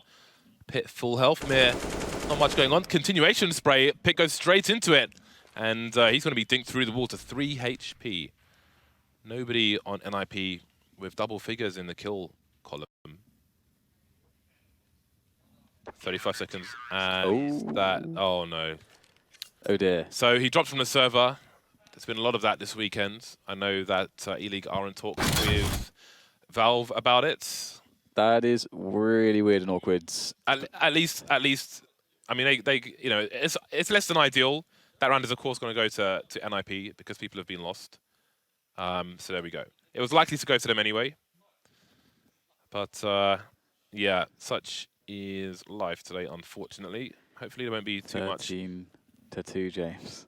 13-2. I can't get over this score. What if they lose the pistol, Dan? What if they lose the pistol? They have Glocks now. They have Glocks. It's just very difficult to describe, I mean, what I'm sure a lot of people are feeling looking at this at the moment. Because again, the implications of this is the lifeline for NIP. If they lose this, they're out of the major. Or, well, they won't go to the major, sorry. It's time to go on a cruise for January. That is a hugely historic thing, like very... Nothing lasts forever, Dan. Just soaking in the implications a little bit. But again, you know, NIP are a strong T side. If they can get off to a good start, if they can get that pistol round, get their anti-ecos going, get some, you know, remind themselves as to how, you know, what it feels like to get some kills. They can absolutely do this. What if they lose the pistol, Dan? But what if? Yes, indeed. That's what we're left with during this pause. The what ifs. Forrest has been talking non-stop pretty much this entire time. I know he's going to be the man to keep the energy high when things low. We normally see Freiburg hyping the team up before matches start, but Forrest definitely giving the battle cry for his team. But what if they lose the pistol round, Dan? They have a lot of work, a lot on their shoulders. The entire country of Sweden and many people from other countries as well. Freiburg with Molotov and a smoke. Everyone else on Kevlar. Full Kevlar for the CT side. Dan, what if they lose a pistol round? It's a very scary prospect. Mir's going to be boosted over, and with the door push as well, Vegas Squadron are going to be bringing the fight here to NIP before they can get to a bomb site. Garrett with some good damage onto Kashanda, but still, bomb site, it will be taken by the NIP side. Despite losing Get Right on the flank, the bomb can go down, which is not even security at all. I mean, they need to win every round. There is just nothing else that matters at this point. And they're losing every single player almost. It's just down to Freiburg and Exist now. Exist on the bomb site, Freiburg towards B storage. Exist has massive work to do, only gets one. Freiburg has to save this against 3 players. He has the Molotov for the delay. Is it going to be good? No, it hasn't ended in the right place. No, there's a gap. Spread? It's spreading, it's spreading. Oh, he's on fire. Get out there. It's off HP. Freiburg's dead though, and surely the round's got to be won. There's no kit, but it doesn't matter because there's time. There is time. It's ticking so slow, it could put a baby to sleep, Dan. What if they lose a pistol round? Dan, they've lost the pistol round. It's 14-2. 4 spies every round from NIP. Every single round. Every single round. That is so brutal, that kill, because if the T doesn't pop the vent, then the headshot probably doesn't kill him. That's such a horrible situation. Even with like AWPs and rifles, it's the same. If you pop the vent first, you're often at a disadvantage. It's crazy. This is crazy. This is absolutely nuts. 14-2 NIP, as James said, forced by every single round. At least because they got the bomb down, they have the ability to get something in this round. They can. There are some small advantages, and as the T side, you can leverage those advantages. As opposed to the CTs, they have to just wait and see what you're going to do. But you can put the AKs in the right places. You can back it up with, a Tech9 that can gain ground quite quickly. You can be aided with grenades. You can play to your strengths essentially and try to exploit the weaknesses of the CT setup. They need a pick so desperately here. They need a pick. Forrest looking for the taps. If only one could come his way easily, but it is looking laboured at this point. And Vegas Squadron, they know what NIP are trying to do right now, and they're not having any of it. Silence, Cash. The ringing of the odd bullet here and there, but they're not going in the direction that NIP want them to. That's 1 AK taken down. Only 2 players remaining have Kevlar. That AK needs to go to pit if they can even recover it. No one's picked it up just yet. NIP in one of the most desperate situations I can think I've ever seen. Absolutely. The stakes are so incredibly high. It's just very emotional, I'm sure, for many people to watch this. NIP are going to be moving into the A-bomb site, and Freiburg will be able to get the entry onto Hut G, so there's a chance here to get the bomb planted. But Mir is lurking amongst the smoke here. He seems like he knows where Forrest is standing. Goes for the kill onto Exist. He gets it. Freiburg finds the trade, but they know where Forrest is. Forrest has to be absolutely enormous here. Gets nothing. It's down to Freiburg. He's got a deagle and 36 points of health. That is such a tall order. Oh, man. What do you say about this one, James? 13 match points for Vegas Squadron to eliminate Ninjas in Pyjamas from the major qualifier. Will this be the first major where we don't see the Ninjas in Pyjamas? The next round may tell us. 4 spy territory again. The Tech9s are coming out. I don't think there will be any more AKs. They did get a bomb plant. Forrest hasn't bought just yet, and there it is. Last chance saloon. It could be the last stand for NIP in 2016. Vegas Squadron have the opportunity to crush the hopes and dreams of hundreds and thousands of people. NIP with the full Tech9s, the full utility. It's a very, very long road. And here they go. As they try to walk it, they'll lose Forrest immediately. Exist as well, taking critical damage, not for any kills. Very telegraphed the play, and it is looking worse and worse. It's just Exist now against 5 players for Vegas Squadron, and it's all over. Vegas Squadron will eliminate NIP. There will be no major in 2017 for NIP, not the first one at the very least. 16-2, one of the most, considering the stakes, that's got to be one of the most crushing scorelines psychologically, not only for NIP, but for all of their fans as well. NIP will not be in the major at the Fox Theatre. They will not be playing the highest level of Counter-Strike in January 2017. That is quite the shell shock. I don't know what else to say there. It's the major is the most important event for any team or player, and there's only 2 or 3 a year. It's the everything to a player. It's what you work for months and months, and as a team at the caliber of NIP, it's so crushing. We just witnessed history here, and I honestly can't wait to see what the guys on the desk have to say, because I think there's a lot to be said about that match. So we'll see what their thoughts are after the break.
Peggy 18.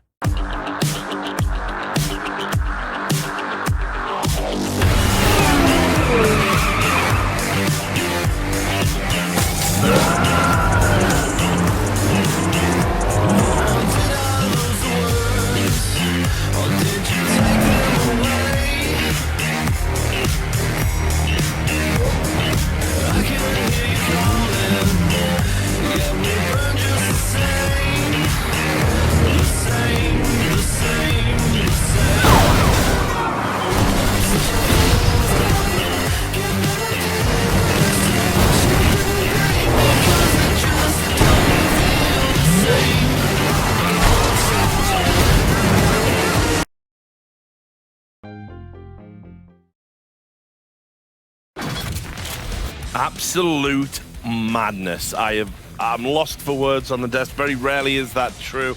NIP didn't just lose to Vegas Squadron. They were blown out of the water by Vegas Squadron, and they're not at the major. And it's got even wider reaching ramifications than that, guys. And we can take time to celebrate and be jubilant about Vegas Squadron's achievement, because it's a fantastic achievement.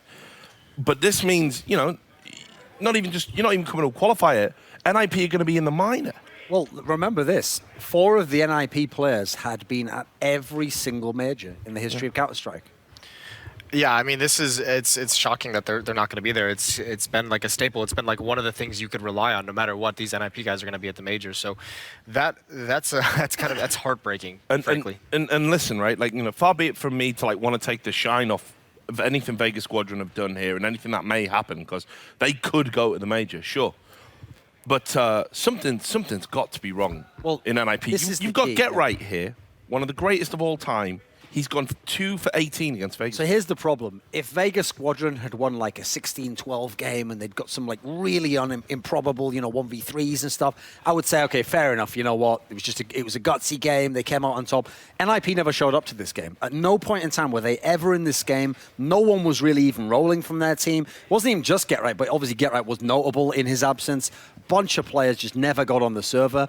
And when you have the quality that you have in NIP and that history, the one thing I always say about NIP is, you know, they're never going to beat themselves. You know, sure, you can beat them. They can have an off game, but usually they make it tough for you if you want to upset them. You know, this was not only like the biggest upset I've seen in Counter-Strike, it was ridiculous in its nature because Vegas Squadron smashed them.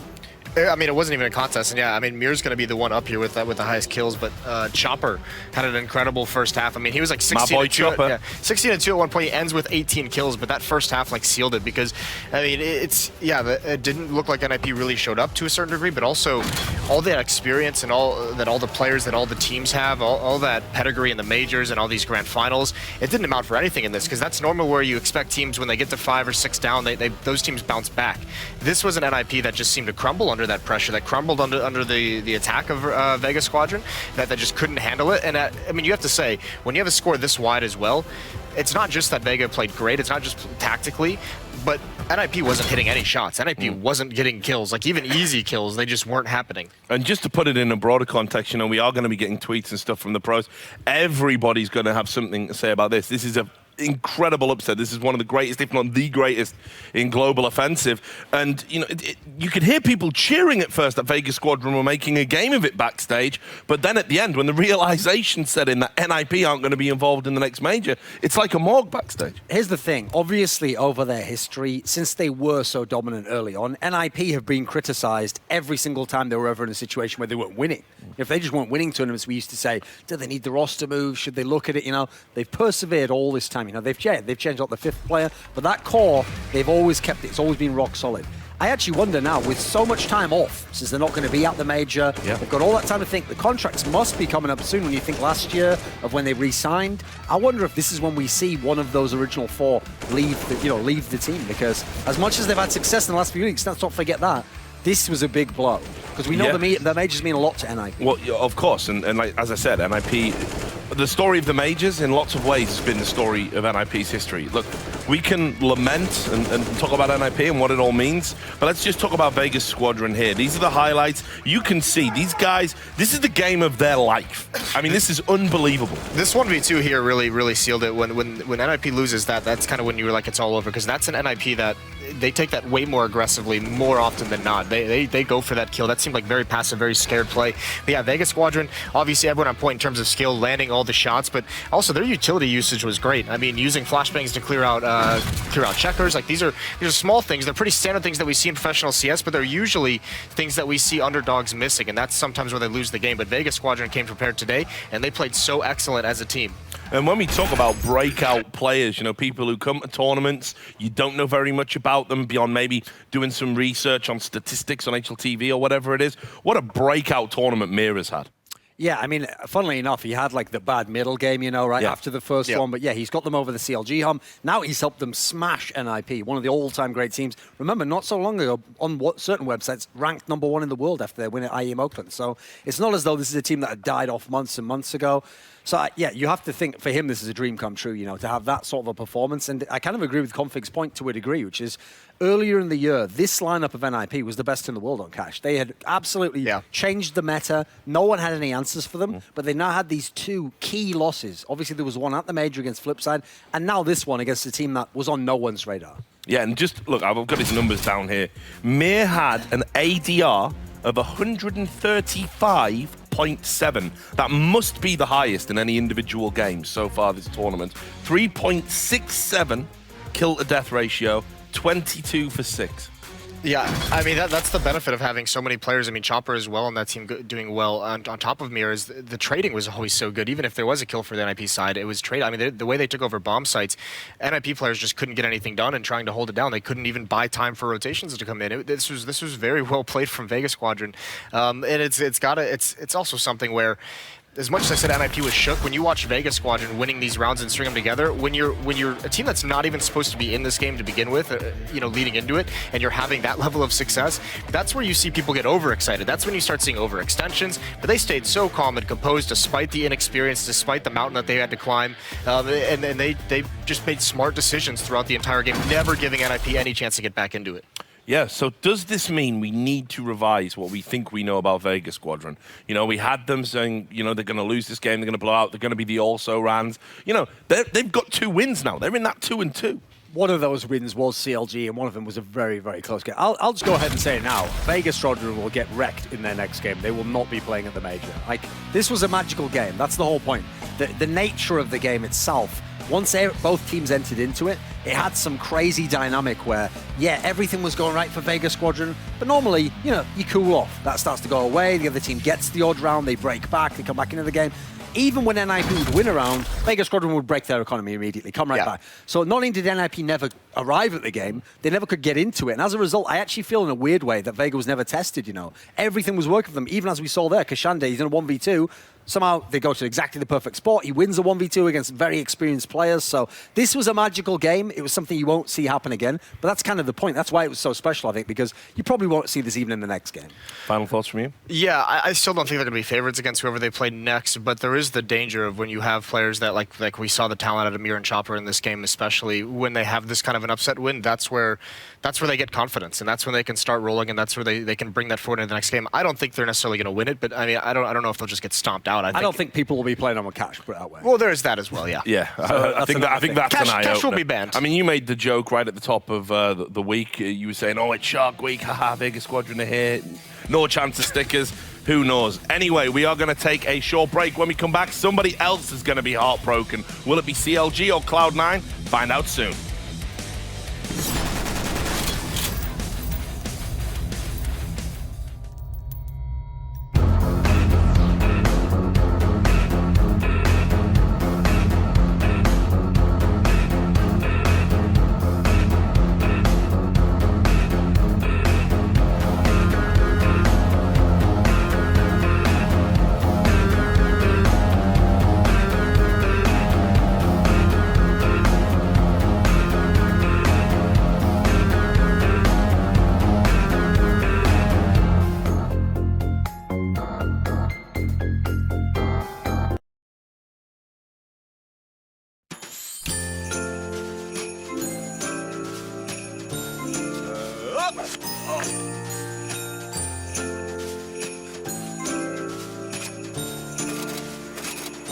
Vi forbinder Danmarks hjertestartere, så 112 kan vise vej, når nogen får hjertestop.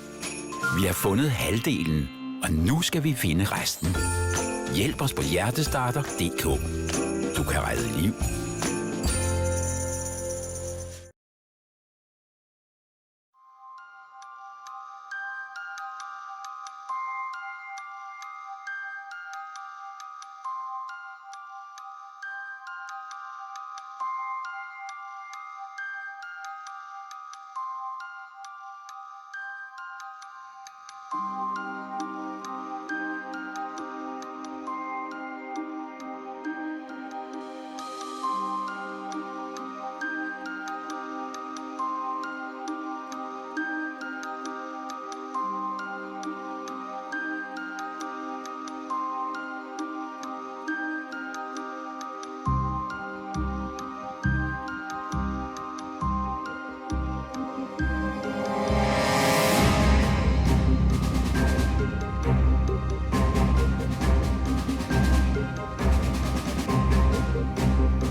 Cloud9 have been on a downward trajectory, isn't that right, then? Yeah, I mean, numerous times out in group stages. Obviously, I mean, the last one was kind of the most disappointing. This is a team where they went out in the group stage even at DreamHack Winter. You look at them and they still have quality. I mean, Stewie2K is still a good player. He still knows the style of play. He wants to play and plays around it. Nothing, I think, is one of the people who really dropped off. You know, he was one of the X factors that was making them this dangerous team beforehand. Automatic's still been good, and actually at this major qualifier, he has gone back up a level again. But in general, pretty consistent player. Obviously, he's had like nearly 30 frags in every single game. Shroud's been a bit quiet, hasn't really done a whole lot. I think he's one of the guys who I think's kind of lost in this lineup. And Skadoodle has had individual rounds that were good, but in general, it still feels like he's not that top-tier AWPer. So you look at them as a team, and you can tell from the interviews, you can tell from the way they're talking, even their body language, they themselves aren't really feeling it at the moment. They kind of know something's wrong. But this is the perfect pick-me-up, because the idea that you beat CLG, a team that probably shouldn't even have been here, and then you're through to the decider. So they've still very much got their own lives in their own hands of Cloud9. Yeah, and good news for North American fans. This game is going to be on Game Command. Again, we can't tell you how good this is. Live.eleague.com. Go check it out for yourself. Become your own director for this crucial game here, the major qualifier. Right, let's get into the Vita. The crazy thing is, I think both of these teams have obviously shown that they enjoy playing Mirage, so I don't think we're going to see either of the teams banning it whatsoever. The big thing for CLG, at some point, they're going to have to take out Train. Dust 2 obviously going to be in the equation as well. Yep. So it goes to Overpass. That's crazy. That makes no sense. I'm actually surprised that Cloud9 How's that happened? Yeah, I don't know why Cloud9 takes on Mirage when they've showed their willingness to play it, and it's one of the maps that they feel they're very comfortable on, although, they have struggled on it at times. But Overpass is a map equally. I think the big thing is they're going to have that over CLG. That's going to be where you really see some of the struggles in the communication, the coordination of CLG. So your prediction? I'm going to take Cloud9 with this one. Duncan? Yeah, I will take Cloud9 to win. All right, Cloud9 to win from both of our analysts, and now we're going to throw over to our casters, James and DDK. Thank you very much. Indeed, we will be casting you through these emotional times, James. Elimination matches, very emotional. I think that NIP, that was a very upsetting situation for many people, and something that will be continue to be talked about for a long time. But Cloud9 and CLG, Cloud9, they should have this in the bag, surely. Well, Overpass is actually one of the maps where CLG have put in more work than others, from what we've seen. Again, this is the map where they have that really funky monster take with smokes on top of the stairs where you normally find a T lurker. So I don't know how prepared Cloud9 will be if CLG go for that on their CT side. But for the time being, CLG will start on the T side. So let's see what they have in mind in that respect. Nothing jumping, spotting towards the B bomb site. Sees Cutler in short B. May see some other people in tow, so perhaps that'll mean a rotation. Cloud9 playing pretty far back on A. Oh, nothing's going to spot a lot of players. He should have seen at least 3 there, but that doesn't necessarily tell them too much, because again, they can go through the door. So we won't see big rotation. Stewie is investigating though, and he's going to hear so many steps behind him. Automatic will distract, allowing Stewie to take a 1 versus 1 there. So they're getting picked apart, RCLG. However, they do get a frag back on the very forward Stewie, but still Automatic has to defend against the masses of CLG. But now nothing's coming in for the flank as well, so Automatic can buy time. Nope, can't buy time. Skadoodle's still here, however, and there's still the man advantage. CLG maybe trying to read what might be going on, and there's nothing. Made his presence known with a shot to the face of Sub Rosa. Cutler has the bomb, but he has no more teammates. Perhaps he can find himself a USP at least. He's still got time to play with. He can still try and catch a CT in isolation. Nothing backing up, knowing that time is on Cutler's side for the time being. That's all he has on his side for now. Again, no one showing. Players on A, they will want to double peek. Skadoodle by Optimus, maybe the first peeker. And then Shroud can come out to play as well. So Cutler, can he get that first very fast headshot? Yes! Skadoodle goes down. Now perhaps the plant will work out for Cutler, and this is a beautiful save. In of itself, the plant has gone down. That is going to assure money at the very least, even if Cutler cannot clutch this round. But chasing Shroud there, Shroud very intelligently just falling back, allowing his teammate to get into position to help him out here, making life hard for Cutler. He's got 2 bullets left, and nothing will take him down. Well played, though, by Cutler to get the frag in the plant, as otherwise CLG wouldn't be able to pressure Cloud9 for quite some time. Yeah, Cutler did as best he could. Forced the issue, or at least tried to, with Shroud. He really wants to get himself the 1 versus 1 with Shroud to leave himself in a 1 versus 1 with nothing. But obviously Shroud knew that as well and just tried to bait, but back off and use the numbers to their advantage. First round for Cloud9. Again, I said that CLG, they showed some prowess on their CT side in the past. I don't know, though, if they have similar on their T side. One would imagine if you practice one half, you practice the other, though. So we'll see what they have in store. For now, we'll be waiting for the AKs to come out in the 3rd round. Next to nothing bought in this one for CLG. Hazed, P250, Sub Rosa with the Deagle. Cutler with a flashbang. Wonder where that will end up. So Hayes in that lurker position towards B. In the meantime, Stu2K getting popped. So that's a weapon to be collected, and that might force Cloud9 back. Yeah, this is really nice because, as James mentioned, that they haven't really invested anything here. they are just thinking about getting some damage in. They don't because they don't really have grenades to really get onto a bomb site either. So you're looking to get funky situations to be able to use that deagle and get a pick off, and that's exactly what Sabrosa delivered now. So Cloud9, they shouldn't be sweating just yet, but it is getting a little bit worrying because if you lose 1 or 2 players and you have to rebuy, then you're going up against 5 AKs. That's a problem. That is a big problem. So there is a lot to be done here for CLG that could really improve their chances next round. Yeah, I like how they've waited for the rotation for these players through Monster. Now there's trouble for Cloud9. Stroud's going to have a lot of people coming his way. He's got nothing now, I think, on the high ground to help him out. Hayes getting picked off. Can the bomb go down? It can! Bonus for CLG. And now it's all about damage. At the very least, kind of getting popped off, though. The Cloud9 side, of course, much better equipped. No Kevlar on these CLG players. Shroud just biding his time. Sabrosa last man standing on short. Might just be the one kill he gets. Nothing, automatic charging out, though, with 22 HP to his doom. Nothing's got the angle, allowing the bomb to be defused. So 2 players down for CLG. Some moments here from Get Right, some early thinking, and he'll have time to think because they will not be busy in January. So I know he takes these losses pretty hard, takes the wins fairly high as well. Ups and downs for Get Right. I'm sure he'll bounce back early next year. And now it's time for CLG to bounce back onto the scoreboard with their second plant and the AK by full utility. Yeah, that was an amazing round from CLG in many respects. Sabrosa being able to open things up, allowing space for the bomb to be planted. That's crazy. Look they have full grenades. This is not normally what you see. You don't normally see full grenades like this for the T side. And they can afford to try to starve Cloud9 out on utility, but it looks like they just want to go for it. I'm not sure how well this is going to go for them. Shroud's close. He's going to spot 4 players, though. Nothing commits as well. Gets himself 2. But still, the bomb site has now been opened up for business for the CLG side. But rotation is quick. However, Sabrosa will be dealing with that. Going for the other frag as well. Puts it down to a 2 versus 2 once again. So a little close, but he's got the scout. He's up close with the scout. Can he find the shot to Hayes? Almost a headshot there, but he's not going to get much of anything. Nothing but air for Skadoodle, and he's in trouble. Ethan trying to close the distance, but he's going to go straight into the crosshair. It's Stewie2K covering his teammate's angle, and now it's Hayes, former in-game leader. Maybe he will lead again, but for now, he needs his lead his team into the first round. And Skadoodle left. He's still got the scout. He needs a headshot, otherwise it's GG. There we go. Hayes manages to clutch it. Skadoodle can't get anything done in that horrible situation for him. CLG taking a nasty surprise for Cloud9 through Monster. Yeah, already we're seeing actually a pretty decent series of rounds from Sabrosa. It obviously all started with the deagle just a couple rounds ago, and then obviously last round able to get the 2 very fast entries to secure the bomb site in time. And that is very important. Being able to get the bomb down immediately is very impactful.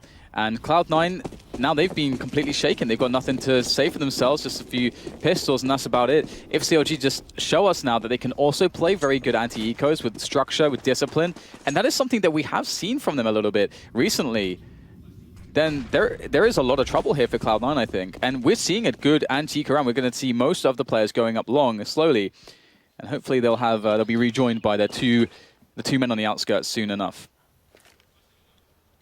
Perhaps we're in for more upsets. Oh, well, speaking of upsets, good start for Automatic. Against CLG, this is, I think, one of the better maps for them in terms of just team coordination. And that's a big thing to get in the right box. Well, that was already a first big mistake there from CLG. I mean, if you're going to go pushing past that position, you really need to have a trade fragger. It's kind of a must. And if you're in a situation where you don't have that trade fragger, you just don't want to push, you just want to wait for everybody. That's normally what you see teams do. You see them play it very passively, and they put men all over the place in very passive positions, and then when those players have had enough, everyone comes together. So you always have the trade fraggers. Both these teams are 1-2. The loser of this is eliminated. CLG making their way towards B, but they need to get that bomb down before these CTs get onto the high ground. Ethan with only 20 HP, he could get taken down quite easily by these players. CLG are giving the CTs time to rotate into this bomb site, and that's always worrying. Cutting the numbers down helps as well, and there we go. Sabrosa with the bomb exposed. CLG got to plant, they got to plant quick. They will be fearing that smoke. Hayes planting to try and avoid any spray from any would-be attackers in that situation. Lovely shot there by Cutler, leaving Automatic alone. A situation where he may want to hold on to this skill. I think it has better armor penetration than an M4, but not everyone is so familiar with the spray pattern, which is kind of like the Titan logo. I So backwards. He's just trying to pick off any players as they exit. Free fight comes in. Again, Ethan was heavily tagged and he will be disappearing. But there we go, another round for CLG. 2-2. I feel like it's a round though that they could have had a lot less losses on. Again, that's initial push from Kusta, and it could. I think, you know, as Kusta is leading the team, I feel like mistakes like that are more likely for him to make, because he's trying to focus on the macro perspective of the round, looking at his where are all of my teammates? Are they all in the right spots? How is this round being developed right now? But also, you know, where am I? You know, what the micro spots as well. Like, where am I relative to my closest teammates and the positions I'm pushing? How do I check those and all this kind of stuff? Like, there's a lot more thinking to be done there. So that overextension could have been a symptomatic there of taking the leadership mantle. But fast movement from CLG through Connector now. They will arrive on the toilets with all of their numbers. This is a very fast push. Everyone in the toilets, go, go, go. Stewie traded immediately. Now Skadoodle's got something better than a scout, but can he deliver with it? Missing the first shot, maybe he was still moving, not sure. Flashbangs come in, he knows where these teams are, going for it again. Hey, he's stuck. Unable to escape that position, he'll get taken down. That is a huge fail from Subrosa. I don't know how he did that. Ethan goes down as well. Problems for CLG post-plant. One is getting planted. No, it isn't. TyLoo taken down. All down to Subrosa now against 3. Playing on the corner of the smoke. Skadoodle disappears. There's still a minute. He's got time to find these players. There's no pressure to plant just yet. Subrosa's been having a good day so far. It's getting even better. The third kill comes out. And once again, plenty of time indeed for him to use, and he will get the bomb down straight away. Now, nothing is in a bit of a weird spot. Where is Subrosa? It's about the mind games. The smoke goes down. How does Subrosa want to play with that smoke? All these questions here. He's playing on the edge. Subrosa is very, very good at playing around smokes from what we've seen recently. Nothing there going for the tap of the bomb, but he does not have a kiss. Subrosa with the quad kill, saving the round for CLG. He is definitely off to a good start here, James. Yeah, that is huge stuff. And again, as CLG start to rack up rounds, because Cloud9 should be on an eco once more, you have to wonder again about the psyche, about, you know, we're up against elimination. We're in an elimination situation, actually. We have to win this, otherwise we're at the major as well. We're going to be joining NIP on the January bench. So maybe that will play a part. We'll have to keep a close eye on the faces of these Cloud9 players and what they tell us. For now, we have a player who's dropped from the server, and this should be a restarted run as no action has happened. Cloud9 have not had a good day, and that's something that might tilt them even more, because I think they had 5 disconnects in one match yesterday, and here's another one for them. So yeah. These things can all play a part. It's really cool to see Subrosa having such a good start. Subrosa has 10 kills already, and if you consider that there was the pistol round was lost, they lost, of course, the follow-up second round. Then just 3 rounds in a row, big impact kills from Subrosa. Just massive big impact plays. Very cool to see a player that I suppose, you know, talked about in a way where he got hyped up, then there was some controversy, and then he didn't really necessarily deliver what people expected on LAN. So you never know exactly what you're going to get, but you do know that he's got like quite pretty good mechanics, you know, like a player like Shroud, as we're looking at right now. So it's hard to predict from a decision-making perspective what the impact will be. But here's so far in the first few rounds, he's given CLG a lot to work with. He has indeed. Opportunity knocks. And again, from what I've seen of CLG on this map, the most interesting things have been on the CT side. They're starting on the T side, they're having a good T side, and again, we see similar storylines to what we saw in the game of Cash, that interesting game of Cash that we just witnessed. Ready to start once again. Cloud9 on the eco. 3 rounds in a row for CLG after 2 plants in the first 2 rounds. Started off with good utility, and here it will continue for the most part. It's funny though, James, like this major qualifier, like, you know, we've lost NIP, you know, who else are we going to lose? It's starting to look like the Red Wedding or something like that. Like, all of the people that you're invested in from a storyline perspective are all just getting murdered brutally. We expected a bloodbath, and a bloodbath we have been given.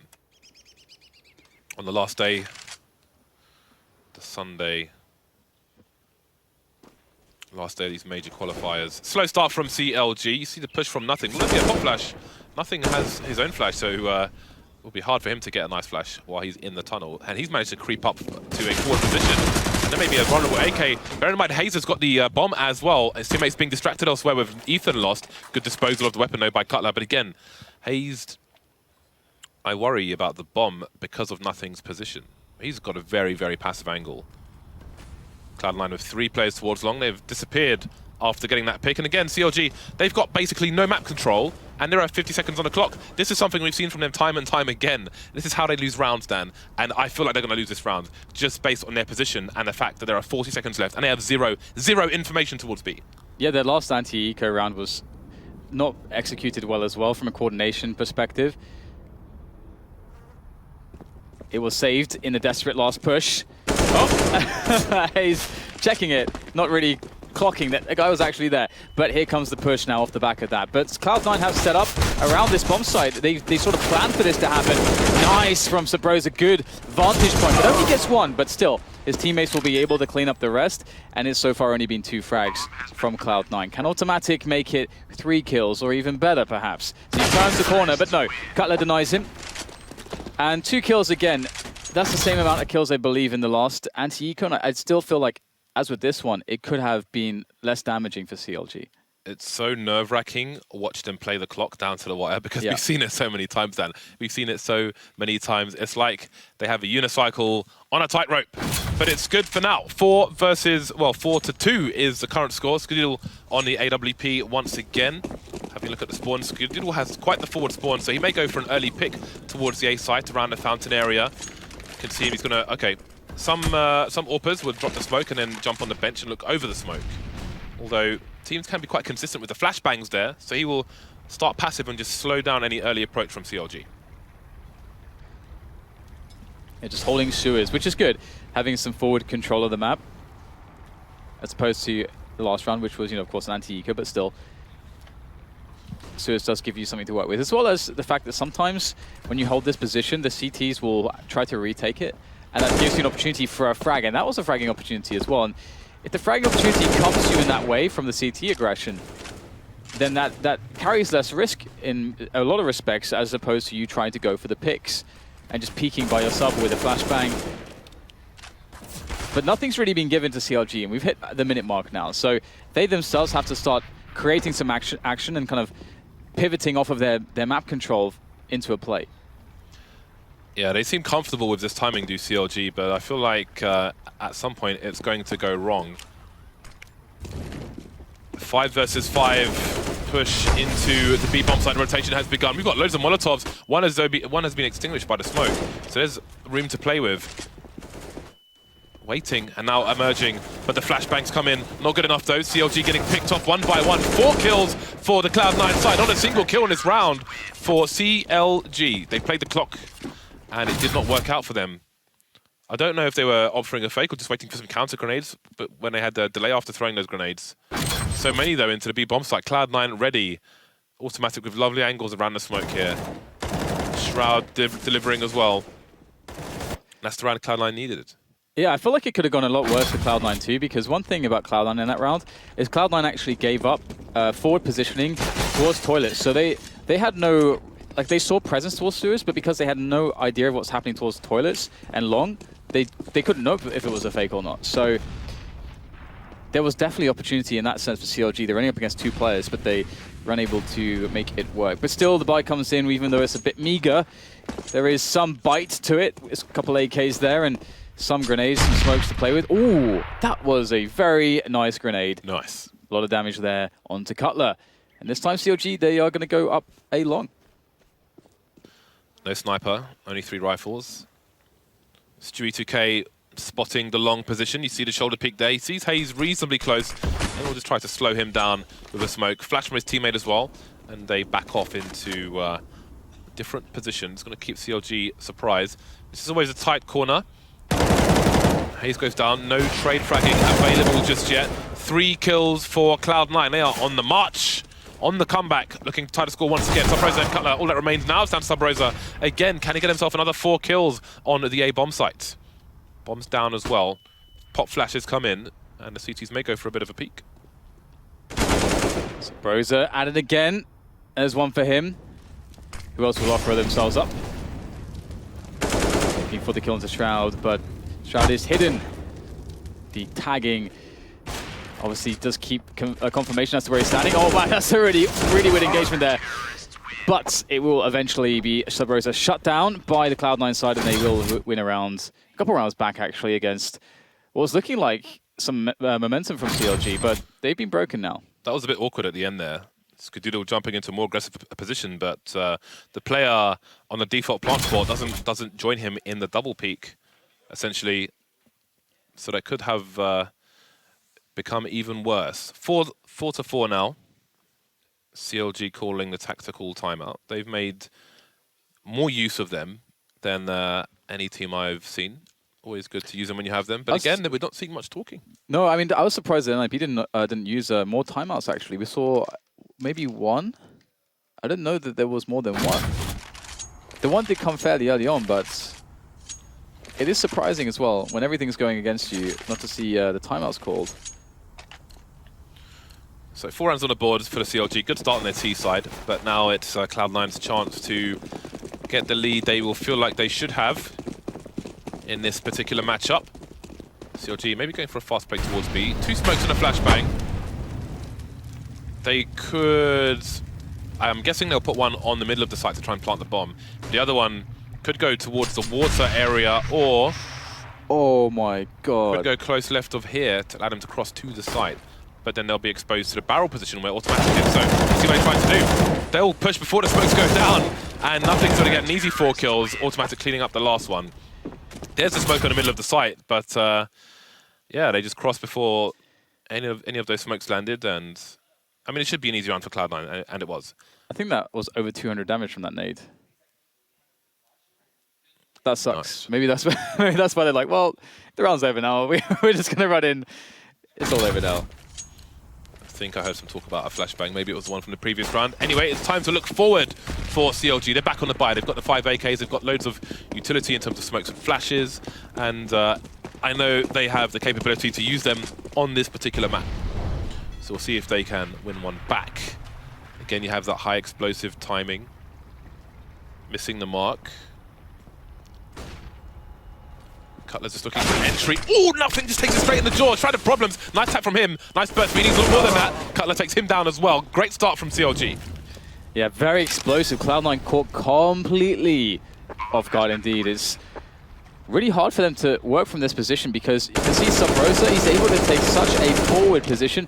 Even though he's firing off with his AK there and maybe Sumi knows where he is, Sumi still has such a big disadvantage because he has to open the door and then he still doesn't know which angle his opponent's going to be on. So it's so hard to go for the retake here. He needs to push on a reload. When he hears the reload come in, that's when he needs to push. But what can the rest of his team do in the meantime? Automatically taken down. And there's Stewie with Sub Rosa on the rotation, but it's too late for Cloud9 to win the round. 2 players remain for Cloud9. It's important that Skadoodle stays alive with the AWP as well. But indeed, CLG win a round back. And again, they're using the conditioning that they've had in their T rounds. They've played them so slow. Last 30 seconds, last 20 seconds, minute 30, minute 40 on the clock, and Cutler's walking into the site for entries. Yeah, you gotta love that. And it's something that you have to mix in every now and again, especially against teams that love to go for those boosts, because there are blind spots. There can often be blind spots that you can capitalize upon, and it's exactly what we saw there. Just easy frag for the taking. So 5-2-5, and this round becomes quite interesting just due to the fact that, yeah, I don't believe Cloud9, they don't really have much in the way of bank. CLG going for another fast sewers take here, but these Molotovs are always quite scary because you don't know if a pop flash is going to follow at some point. Not to be in this occasion, though. Just a small note that there was an Envy game that we commentated some days ago where those kind of grenades were missing on their CT side. They were taken by surprise. Automatic taken by surprise by the flashbang, but there are frags all over the place. And they're mostly here for Cloud9. 10 seconds and Hayes is the only man wondering what has happened to his team. They've gone into the Gatling gun. Tons of flashbangs coming out. 4 versus 1. The bomb down in the middle of the site. They can leave one person if they want to watch a flank, and the rest can just focus. All these angles. 3 spots him, Shroud there as well, but it's Skadoodle to get the last kill. A headshot, no less. I kind of love the idea of this play. I mean, they just go through the smoke, and I feel like a lot of the time that probably works because people don't expect that at such an early timing, and with an entire team with a pop flash as well. It's kind of, you don't often ever see that. So nice reaction from Cloud9 to just handily deal with that. Maybe they took heed to the warning from the previous rounds. That CLG one where they were taken by surprise. Yeah, absolutely. It was a similar play in some respects. Deagles for the CLG team, apart from Hayes, who has 2 flashbangs instead. Ethan and Sub Rosa with some armor. Again, if you're just joining us, the loser of this game will be eliminated. They will be sent to the airport immediately. They'll be escorted out by security.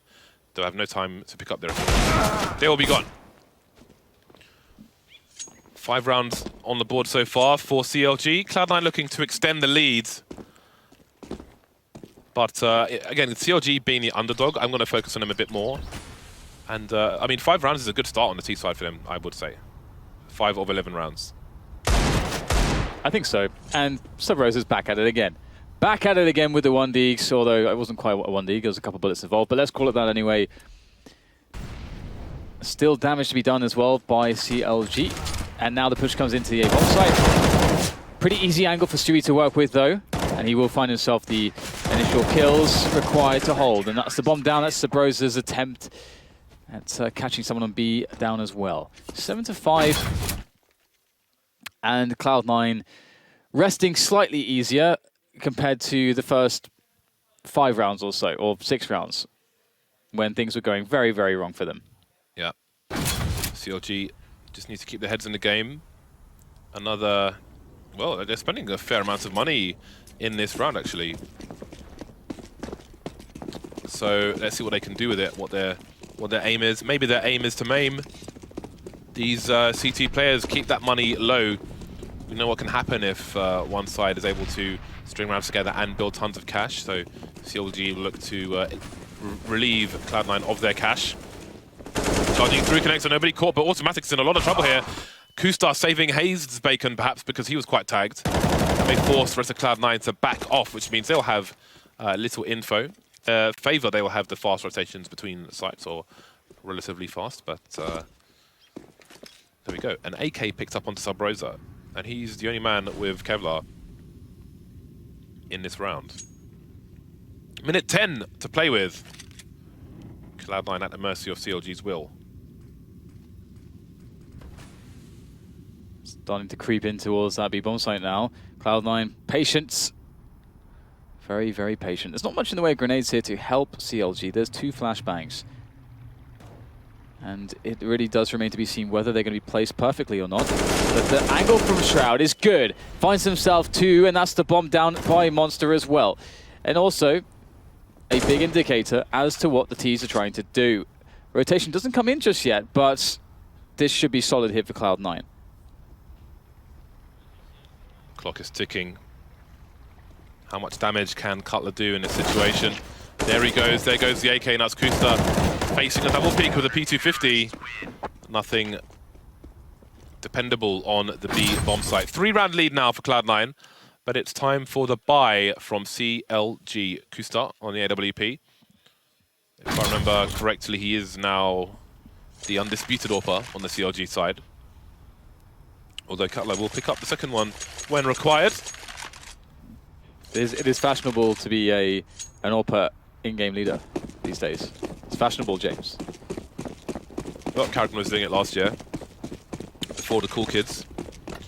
2 rounds in this first half are what remains. Ooh, Stewie spotting some movement there from a number of players. So at least got some info for his team, if not a kill. And again, they'll choose to back up, maybe looking to reposition towards long. They know there are players there. They'll stay around the toilets for now. Slow start from CLG. Hayes lurking towards B, the usual position that we see from Ts if they don't choose to go fast towards short B. And again, Cloud9 semi-passively schedules a little more forward with York, but beyond that, they are pretty much playing the sites. It will still take time though for CLG to move through the bogs. It's taking quite some time. And Cloud9 haven't really opted to play too aggressively as well. CLG finally starts to move, but the problem is as well, there's 50 seconds left, and no one's picked up the bomb. You would imagine that'd be Hayes, though, as the play does look like it's coming in towards A, and he's the furthest out at the moment, and indeed, he will go and grab that bomb, and his teammates will clean the toilets up. There's 4 of them in the vicinity now, and there is a setup from Skadoodle and Stewie that is pretty close here. Will they fall back or will they hold this? Stewie holding it down by the bin. And Skadoodle picks up a kill as well as they start to aggress. But there's 20 seconds left, and things are starting to go wrong here. They need to get the plant down in the next 15 seconds. Yeah, it's time for a desperation play. Skadoodle spotted, jumping in the corner. 13 seconds now for that bomb to go down. There's Molotovs everywhere, and there are no nades. There's no smokes for CLG to stop this, to go for this plant. It's a risky play from Hayes. Will they find the angle on him? Nothing. Automatic remain as the fight comes in. He gets a hero plant in. There's 2 players left for the TTs. Nothing goes down, leaving Automatic alone. Almost in a crossfire. Gets 1 versus 1 onto Kusta, though. Bomb still in the smoke. Here comes the pop flash. Cutler won't see it. Now, Automatic's down to 7 HP. He's got a kit, but there are no more nades for either of these players. Unless Automatic can get a double dink onto Cutler. This is the round for CLG, and indeed it is. Cutler holding things down in the second last round of the first half, picking up the AWP as well. That was a bit crazy. Again, comes down to 15 seconds to get the bomb down. Always makes me very, very worried. And but CLG managed to make it happen in the end. So 6 rounds. To the 8 to Cloud9, and a real chance to get a 7th here, leading into, or rather finishing the first half. That would be nice for them, I think. CLG T sides are not for the faint of heart, as far as their bomb planting shenanigans go. Skadoodle looking for an entry, and Cutler will give it to him. So you see smokes being deployed, but again, it's Cloud9 with the early advantage. Maybe there's a weapon for Subrosa to collect, but it will be quite the rotation for him to do that. And he has a job to do in terms of holding connector. Hayes is more forward now towards B. So if he chooses to move through the tunnel to short B, Subrosa can help him emerging through the door. I think there are 3 players on B for Cloud9 at the moment. Bomb collected by CLG. So I think Subrosa is off to pick up Cutler's weapon now. So once again, a slow approach. And Cloud9 did show some aggression early on, but then they fell all the way back on their advantage, which is, you know, pretty normal, I would say. A lot of CT sides like to do that. Thinking that we've done enough now. We can just chill out a little bit.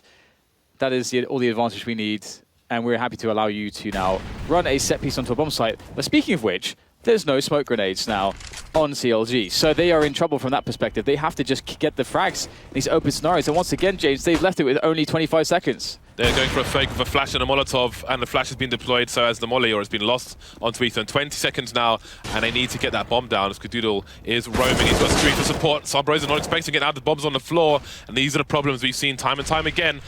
There's an error, you've got no time to fix it, and everything falls apart. 2-man spray down for Hayes, but it's all for show at this point. The round goes to Cloud9, and so does the half by 3 rounds. So CLG, they've ended their T round run with 6, or T half run with 6 rounds, and it's not too horrendous. As you said, you know, 5 or 6, not too horrendous considering that their CT side is where we will see probably a greater proficiency from them. In Cloud9, they kept things really simple, actually, overall against CLG. Generally a passive start. They didn't really take many risks. They were very confident that they could just play those basics and just do it better than their opponents.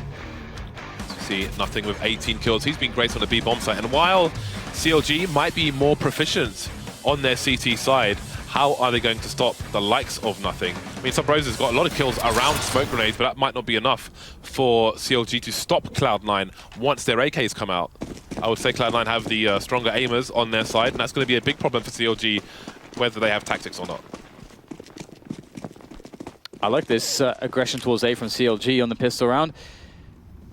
They will hear the running towards the B-bomb site and realize, and that's the kind of oh crap moment when they know that the B-bomb site will be taken, the bomb will be planted, and there's no frags here. And it's Cloud9 playing from great positions here. Stewie gets himself 2, and Nothing's in a great position to support him, and all of a sudden, pretty much everyone's dead.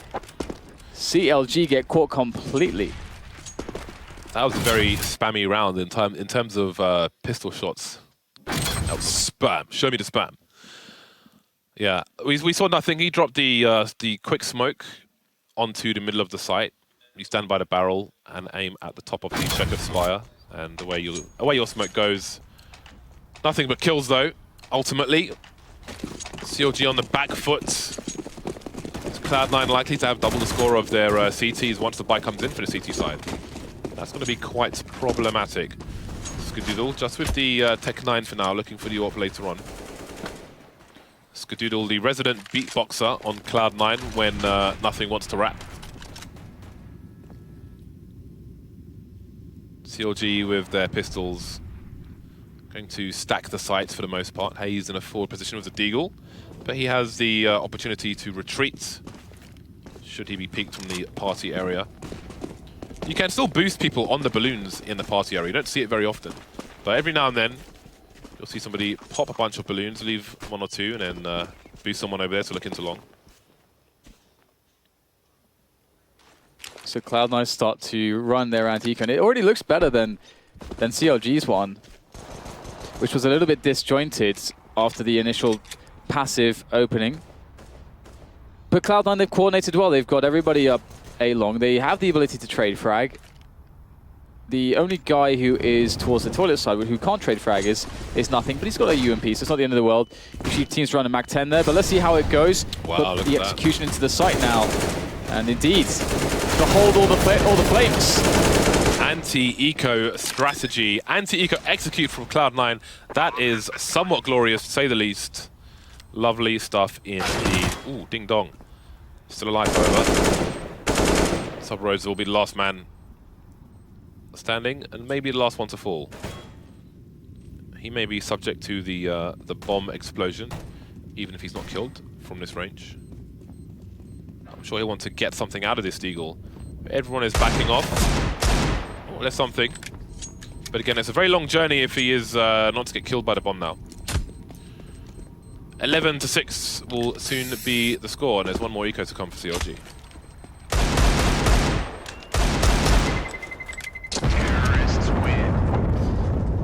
All right, let's see how this goes then. So Cloud9, they've done a great job here. As you said, you know, it's pretty cool that Sabrosa gets a pick right at the end, but otherwise that was a clean round.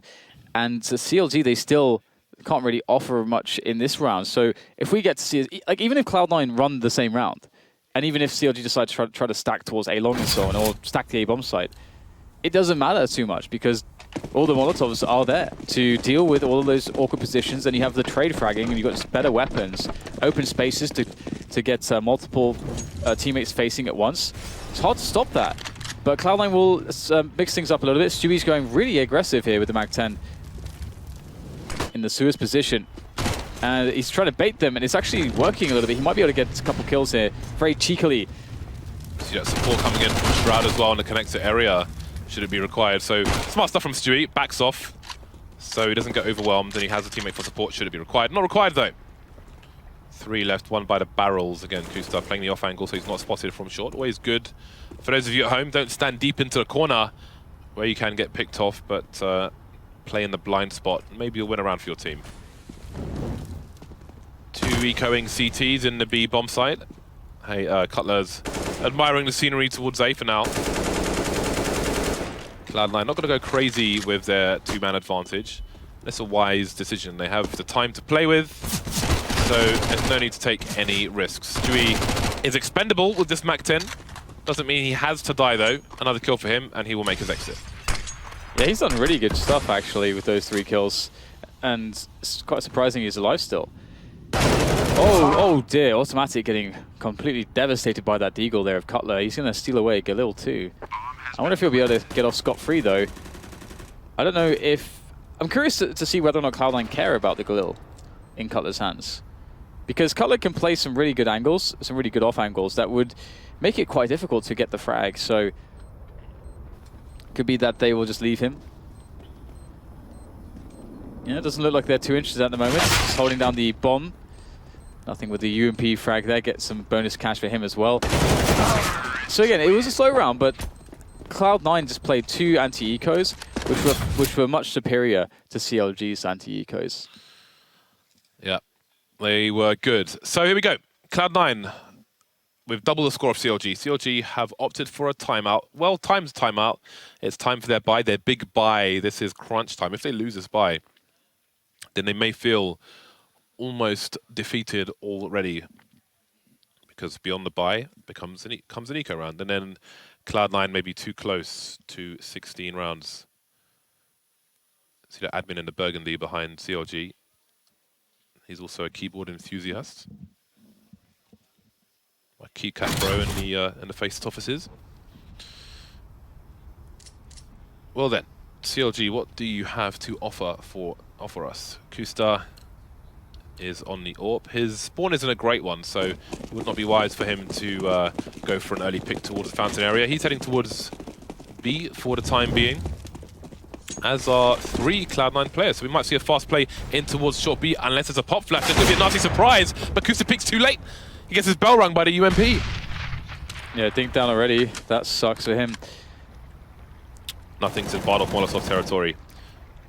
That ridge on the pillar is great to bounce grenades off. Just throw a flashbang from Ethan's position and a Molotov off the wall, and they're blind, and they're on fire, and then they should surely die. Not to be, though. Not to be. Yeah, one day indeed. Make like 5 videos on it. Just spam the videos, and maybe someone will pick it up and do it as tributes. But for now, Cloud9, they are just playing again, just pretty slow. And because CLG again have given up map control towards A, they really don't know 100% what is going on just yet. The push comes in. Nothing will go down straight away to Ethan, but he's going to get sandwiched between loads of Cloud9 players. Trades on this B bomb site, but the bomb still needs to be planted. These smokes might allow that, but Hayes is going to go for the play above the smoke. He's going to hear the plant. He's going to try to run over the top, find the frag, gets it. Seen this play happen so many times. It's usually very successful. He had no health when he made that play, but still it works because of the smokes. Kind of a double-edged sword, as it were, those smokes. And now the bomb is down, and it's a 2 versus 3. How do you get back in this one? Bought a lot of time for his teammates as well. Kusta in position now. Short play could get picked off, but it's Cutler to steal both frags. CLG win their buy. It's such an important round for them. 2 players surviving, AWP in tow. We'll see what they can muster around the other players. And in the meantime, Cloud9's money's in a weird place. 2 players, though, have 8K, so they're going to go in for the buy. They know they still have an opportunity to break the CT economy. And they've got tons of cash, actually. This is a full buy from Cloud9, so no issue there, apart from the lack of helmet onto Skadoodle. So what are they going to go for? They've gone for a lot of sewers openings in previous rounds. Going to see this time a bit of a difference, perhaps. Maybe A-long is the area of choice. Ooh, Kusta going to be flashed. He's going to miss that shot, but he will detect the presence. This has not caused anyone else to really stir too much. Everyone is holding positions for CLG. It's early days in the round. Only 20 seconds really have passed. And Cloud9, they're just going to try to walk all the way up. This is brave stuff, but I like it. Nasty surprises in tow. Here comes the pop flash. Kusta has no idea at all. Kala somehow trades, but blind. Taken down again immediately. Cloud9 now can swarm. They can overwhelm. They smelled weakness from CLG. Can CLG even go for the retake? Now these smokes are down. It could be suicide. Really hard to retake this bomb site, to be honest. Especially considering how much time Cloud9 have had to just run around, get perfect positions. Oh dear, and also of course Sabrosa is going to be tagged by the Molotov, which does give some sound cues to the T's, and you can see that CLG know that it's over in this round. There's just nothing that they can do realistically, so they're going to fall back and away. And Cloud9 eventually are going to get wind of this, and I would imagine that they'd want to try to invest at least a player in getting one of these kills, because 3 players saving that's actually kind of a lot. And here it is, nothing's going to go for it. He will be the man. He will be the man. But is he going to be able to get something here? Looks like he won't. He's not going to commit all the way, so that's fine. I can respect that. CLG, they saved 3 weapons in that round, so there's opportunity to be had, but it might mess their money up somewhat for the rounds to come. So will they buy? That is a question. Timeout from CLG. Only 1 timeout remaining for the chaps in blue. Envy call themselves the boys in blue, so I'll call CLG the chaps in blue. I feel like that should be reserved for a British team. But that said, because Chaps to me feels like a very British thing to say, but at the same time, the UK scene more or less does not exist, so that's fine. It does exist, Dan. Does it? Does it though, James? It does exist. Does it really? I've been to LAN. I've been to LAN. It does exist. It may not exist at this level of Counter-Strike, but it definitely does exist. You are the kind of toxic person, Dan, that we don't need in our scene. I'm not toxic. I just understand the realities. Hashtag Dan is toxic. Dan's not really toxic. 6-round lead for Cloud9, and you see the shortcomings in the equipment for CLG. Life is not easy on the defense versus the Cloud9 with this kind of prowess on the side. Automatic Stewie taking some early damage, but again, they're charging in. Shock and awe. Stewie, though, first one to go down. More flashbangs coming in. Now the CTs are fighting back. They will not allow this bomb site to be taken by Cloud9. Flashes 4 days, spraying towards the tunnel. Ethan repositioning as well for that reload. He's got loads of support, and there might not be much for Cloud9 to do. They've lost a bomb as well, and they have been forced to retreat. Yeah, they before they lost the bomb, there was a lot of opportunities to actually double back, but really try to commit there. Oh man, that's a nice catch from Skadoodle. A really nice catch. Pixel perfect. Edging forwards now. The remaining players of CLG don't really have anything better than CZ. I mean, there is the MP7 there, but still, bomb has been collected now. But CLG has set up somewhat of a perimeter around sewers, but it does not extend through T-spawn. And the problem is that there is time to go for that rotation. Will Cloud9 do it? That's another story entirely. It seems like they want to go for it. But the question will always be there for CLG. Are they going to go for it, or will they just try to kind of bluff us here and actually just wait towards the B side of the map and then go B later on at the same timing? That's the question. It forces CLG to spread out. We can see Cutlass move very quickly into toilets, very quickly indeed. It seems like he may have to read here. He should hear Skadoodle from that position. It was a good play from Cloud9 to go towards long because they wouldn't have been heard from Graffiti on B, but Cutler, he's put himself in the right spot. Lovely, patient tap stays, peppering them like a steak, and they will be consumed chunk by chunk. CLG with a surprising round. Cloud9, though, they still have a buffer. They have quite the cushion. The cushion is filled with goose down, Dan. It's a comfortable cushion. So what do they select now? Again, that was a round where it's really interesting. It's always interesting how teams decide to commit into certain spots, because there are options at some points where you can say you can cut your losses and you can abort. But sometimes there are some teams that are just not comfortable with doing that. Some teams are better at it than others. And if you can't get past that first choke point on the tunnel without losing 2 players already, you're often going to have a really bad time. Just a reminder. The team that loses this match is jettisoned into the sun. Yeah, no big deal. You're just not going to qualify for the major. No big deal. It's a massive deal, James. It's a massive deal. It's a huge deal. It's a huge deal. CLG with a tight stack around the toilet area. They're committing 3 players to that, and they're playing passively on B. Retake potential. Sabrosa and Ethan of the Crossfire around the Graffiti area. Cloud9 trying to identify what kind of setup CLG might have. Got to be hard with the smokes, though. That said, Hayes gets taken down. Still a minute for Cloud9 to play with. What is the response? Cutler's still in a forward position. Maybe he just spotted the shoulder of Shroud. Got to be careful, though. Will it be traded? Oh, just about! Continuation spray, not good enough, though. Stewie keeps the man advantage. 40 seconds to go. What do they do with it? They've got nothing. He could cause some ruckus towards B, and that's what he's going to do. Ruckus has been achieved. Nothing will deliver said ruckus, and that is potentially a B bomb site that's open. CLG they just don't know whether Cloud9 will commit there or not just yet. It's too hard to tell. Could be that nothing's just going to rotate through CT spawn. That's as far as they're concerned. They will leave automatic there to keep the information a bit obscure for the CLG side. However, eventually they will find their way onto that bomb site, and the bomb will go down. So Cloud9 in very good stead to win this round. It's going to take something pretty impressive from Ethan here to save this, I think. Ethan will hear the sounds, though, of players jumping underneath the balcony. Not sure how much he would have seen of that trajectory, but it's down to Kusa to try and get a pick on the high ground, try and run distraction while Ethan makes his presence known. Very awkward angles, though. There's Stewie. Trade Tracker can't get any kill onto Ethan, but Kusta's gone down, and now CLG are about to lose everything. AWP gone, there goes Ethan as well. Cloud9 back to winning ways, very close to 16 rounds.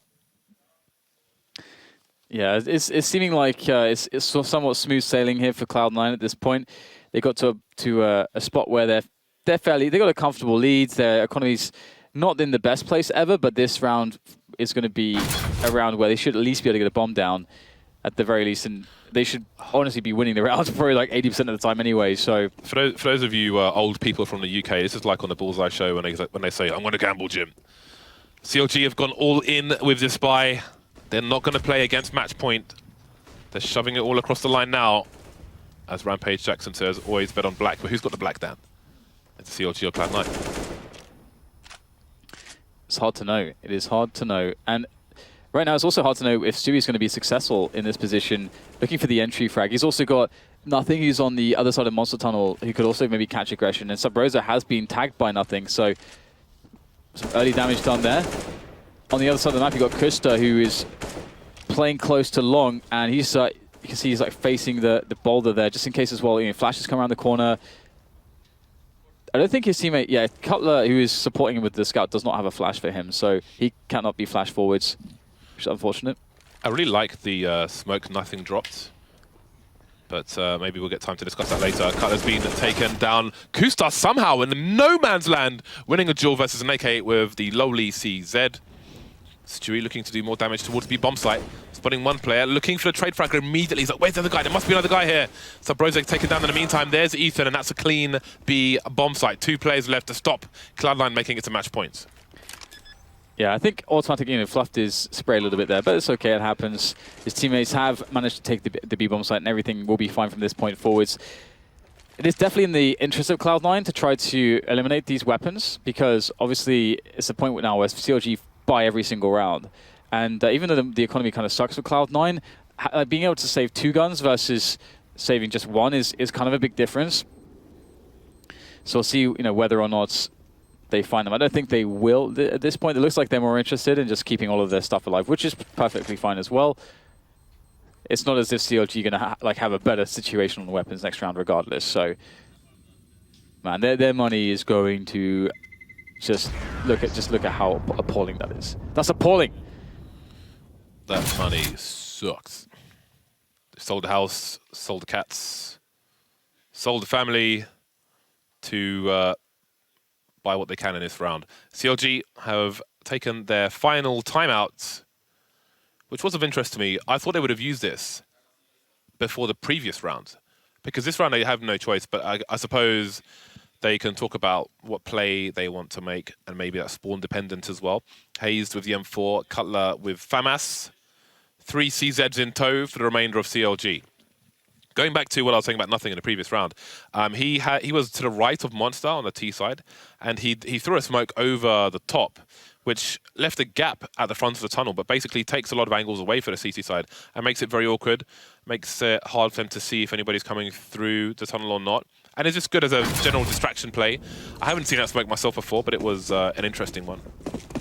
Anyway, CLG lost on Saloon. Cloud9 at match point for survival. CLG against match point. And if they lose, they are done. Their road has come to an end. Oh, this is cool. Cutler's going for the bench push. This is always a fun one. Used to see Dignitas like that one quite often. Most ergonomic benches. Cutler will use them for a nasty off angle, but would you look at that? Look at that. That's a fantastic peek into that position, just immediately deploying a crossfire. Fair enough. Sound of birds will not comfort the remainder of CLG. They are in a very tough spot. Nothing with a super passive angle towards B. Just waiting for his teammates to keep putting in work towards A. You can see him start to move now. Kusta, he's all out there on his lonesome. The other 2 players towards B, they've got to rotate. He needs help, and he needs help badly. Automatic, though, shoot him straight in the face. No kills for Kusta in that round. 2 CZs versus the might of a full Cloud9 team with lots of utility. And all the guns, they begin to go for the march into the A bomb site. So Bros at the moment is in jungle, I believe, just trying to get himself a rotation. But that leaves Ethan more or less alone. against 5 players. Now smoked off the bomb site, of course. Well, it's like, what do you do? What do you do in CLG's position here? Cloud9 will plant on the truck position. Optimus Prime.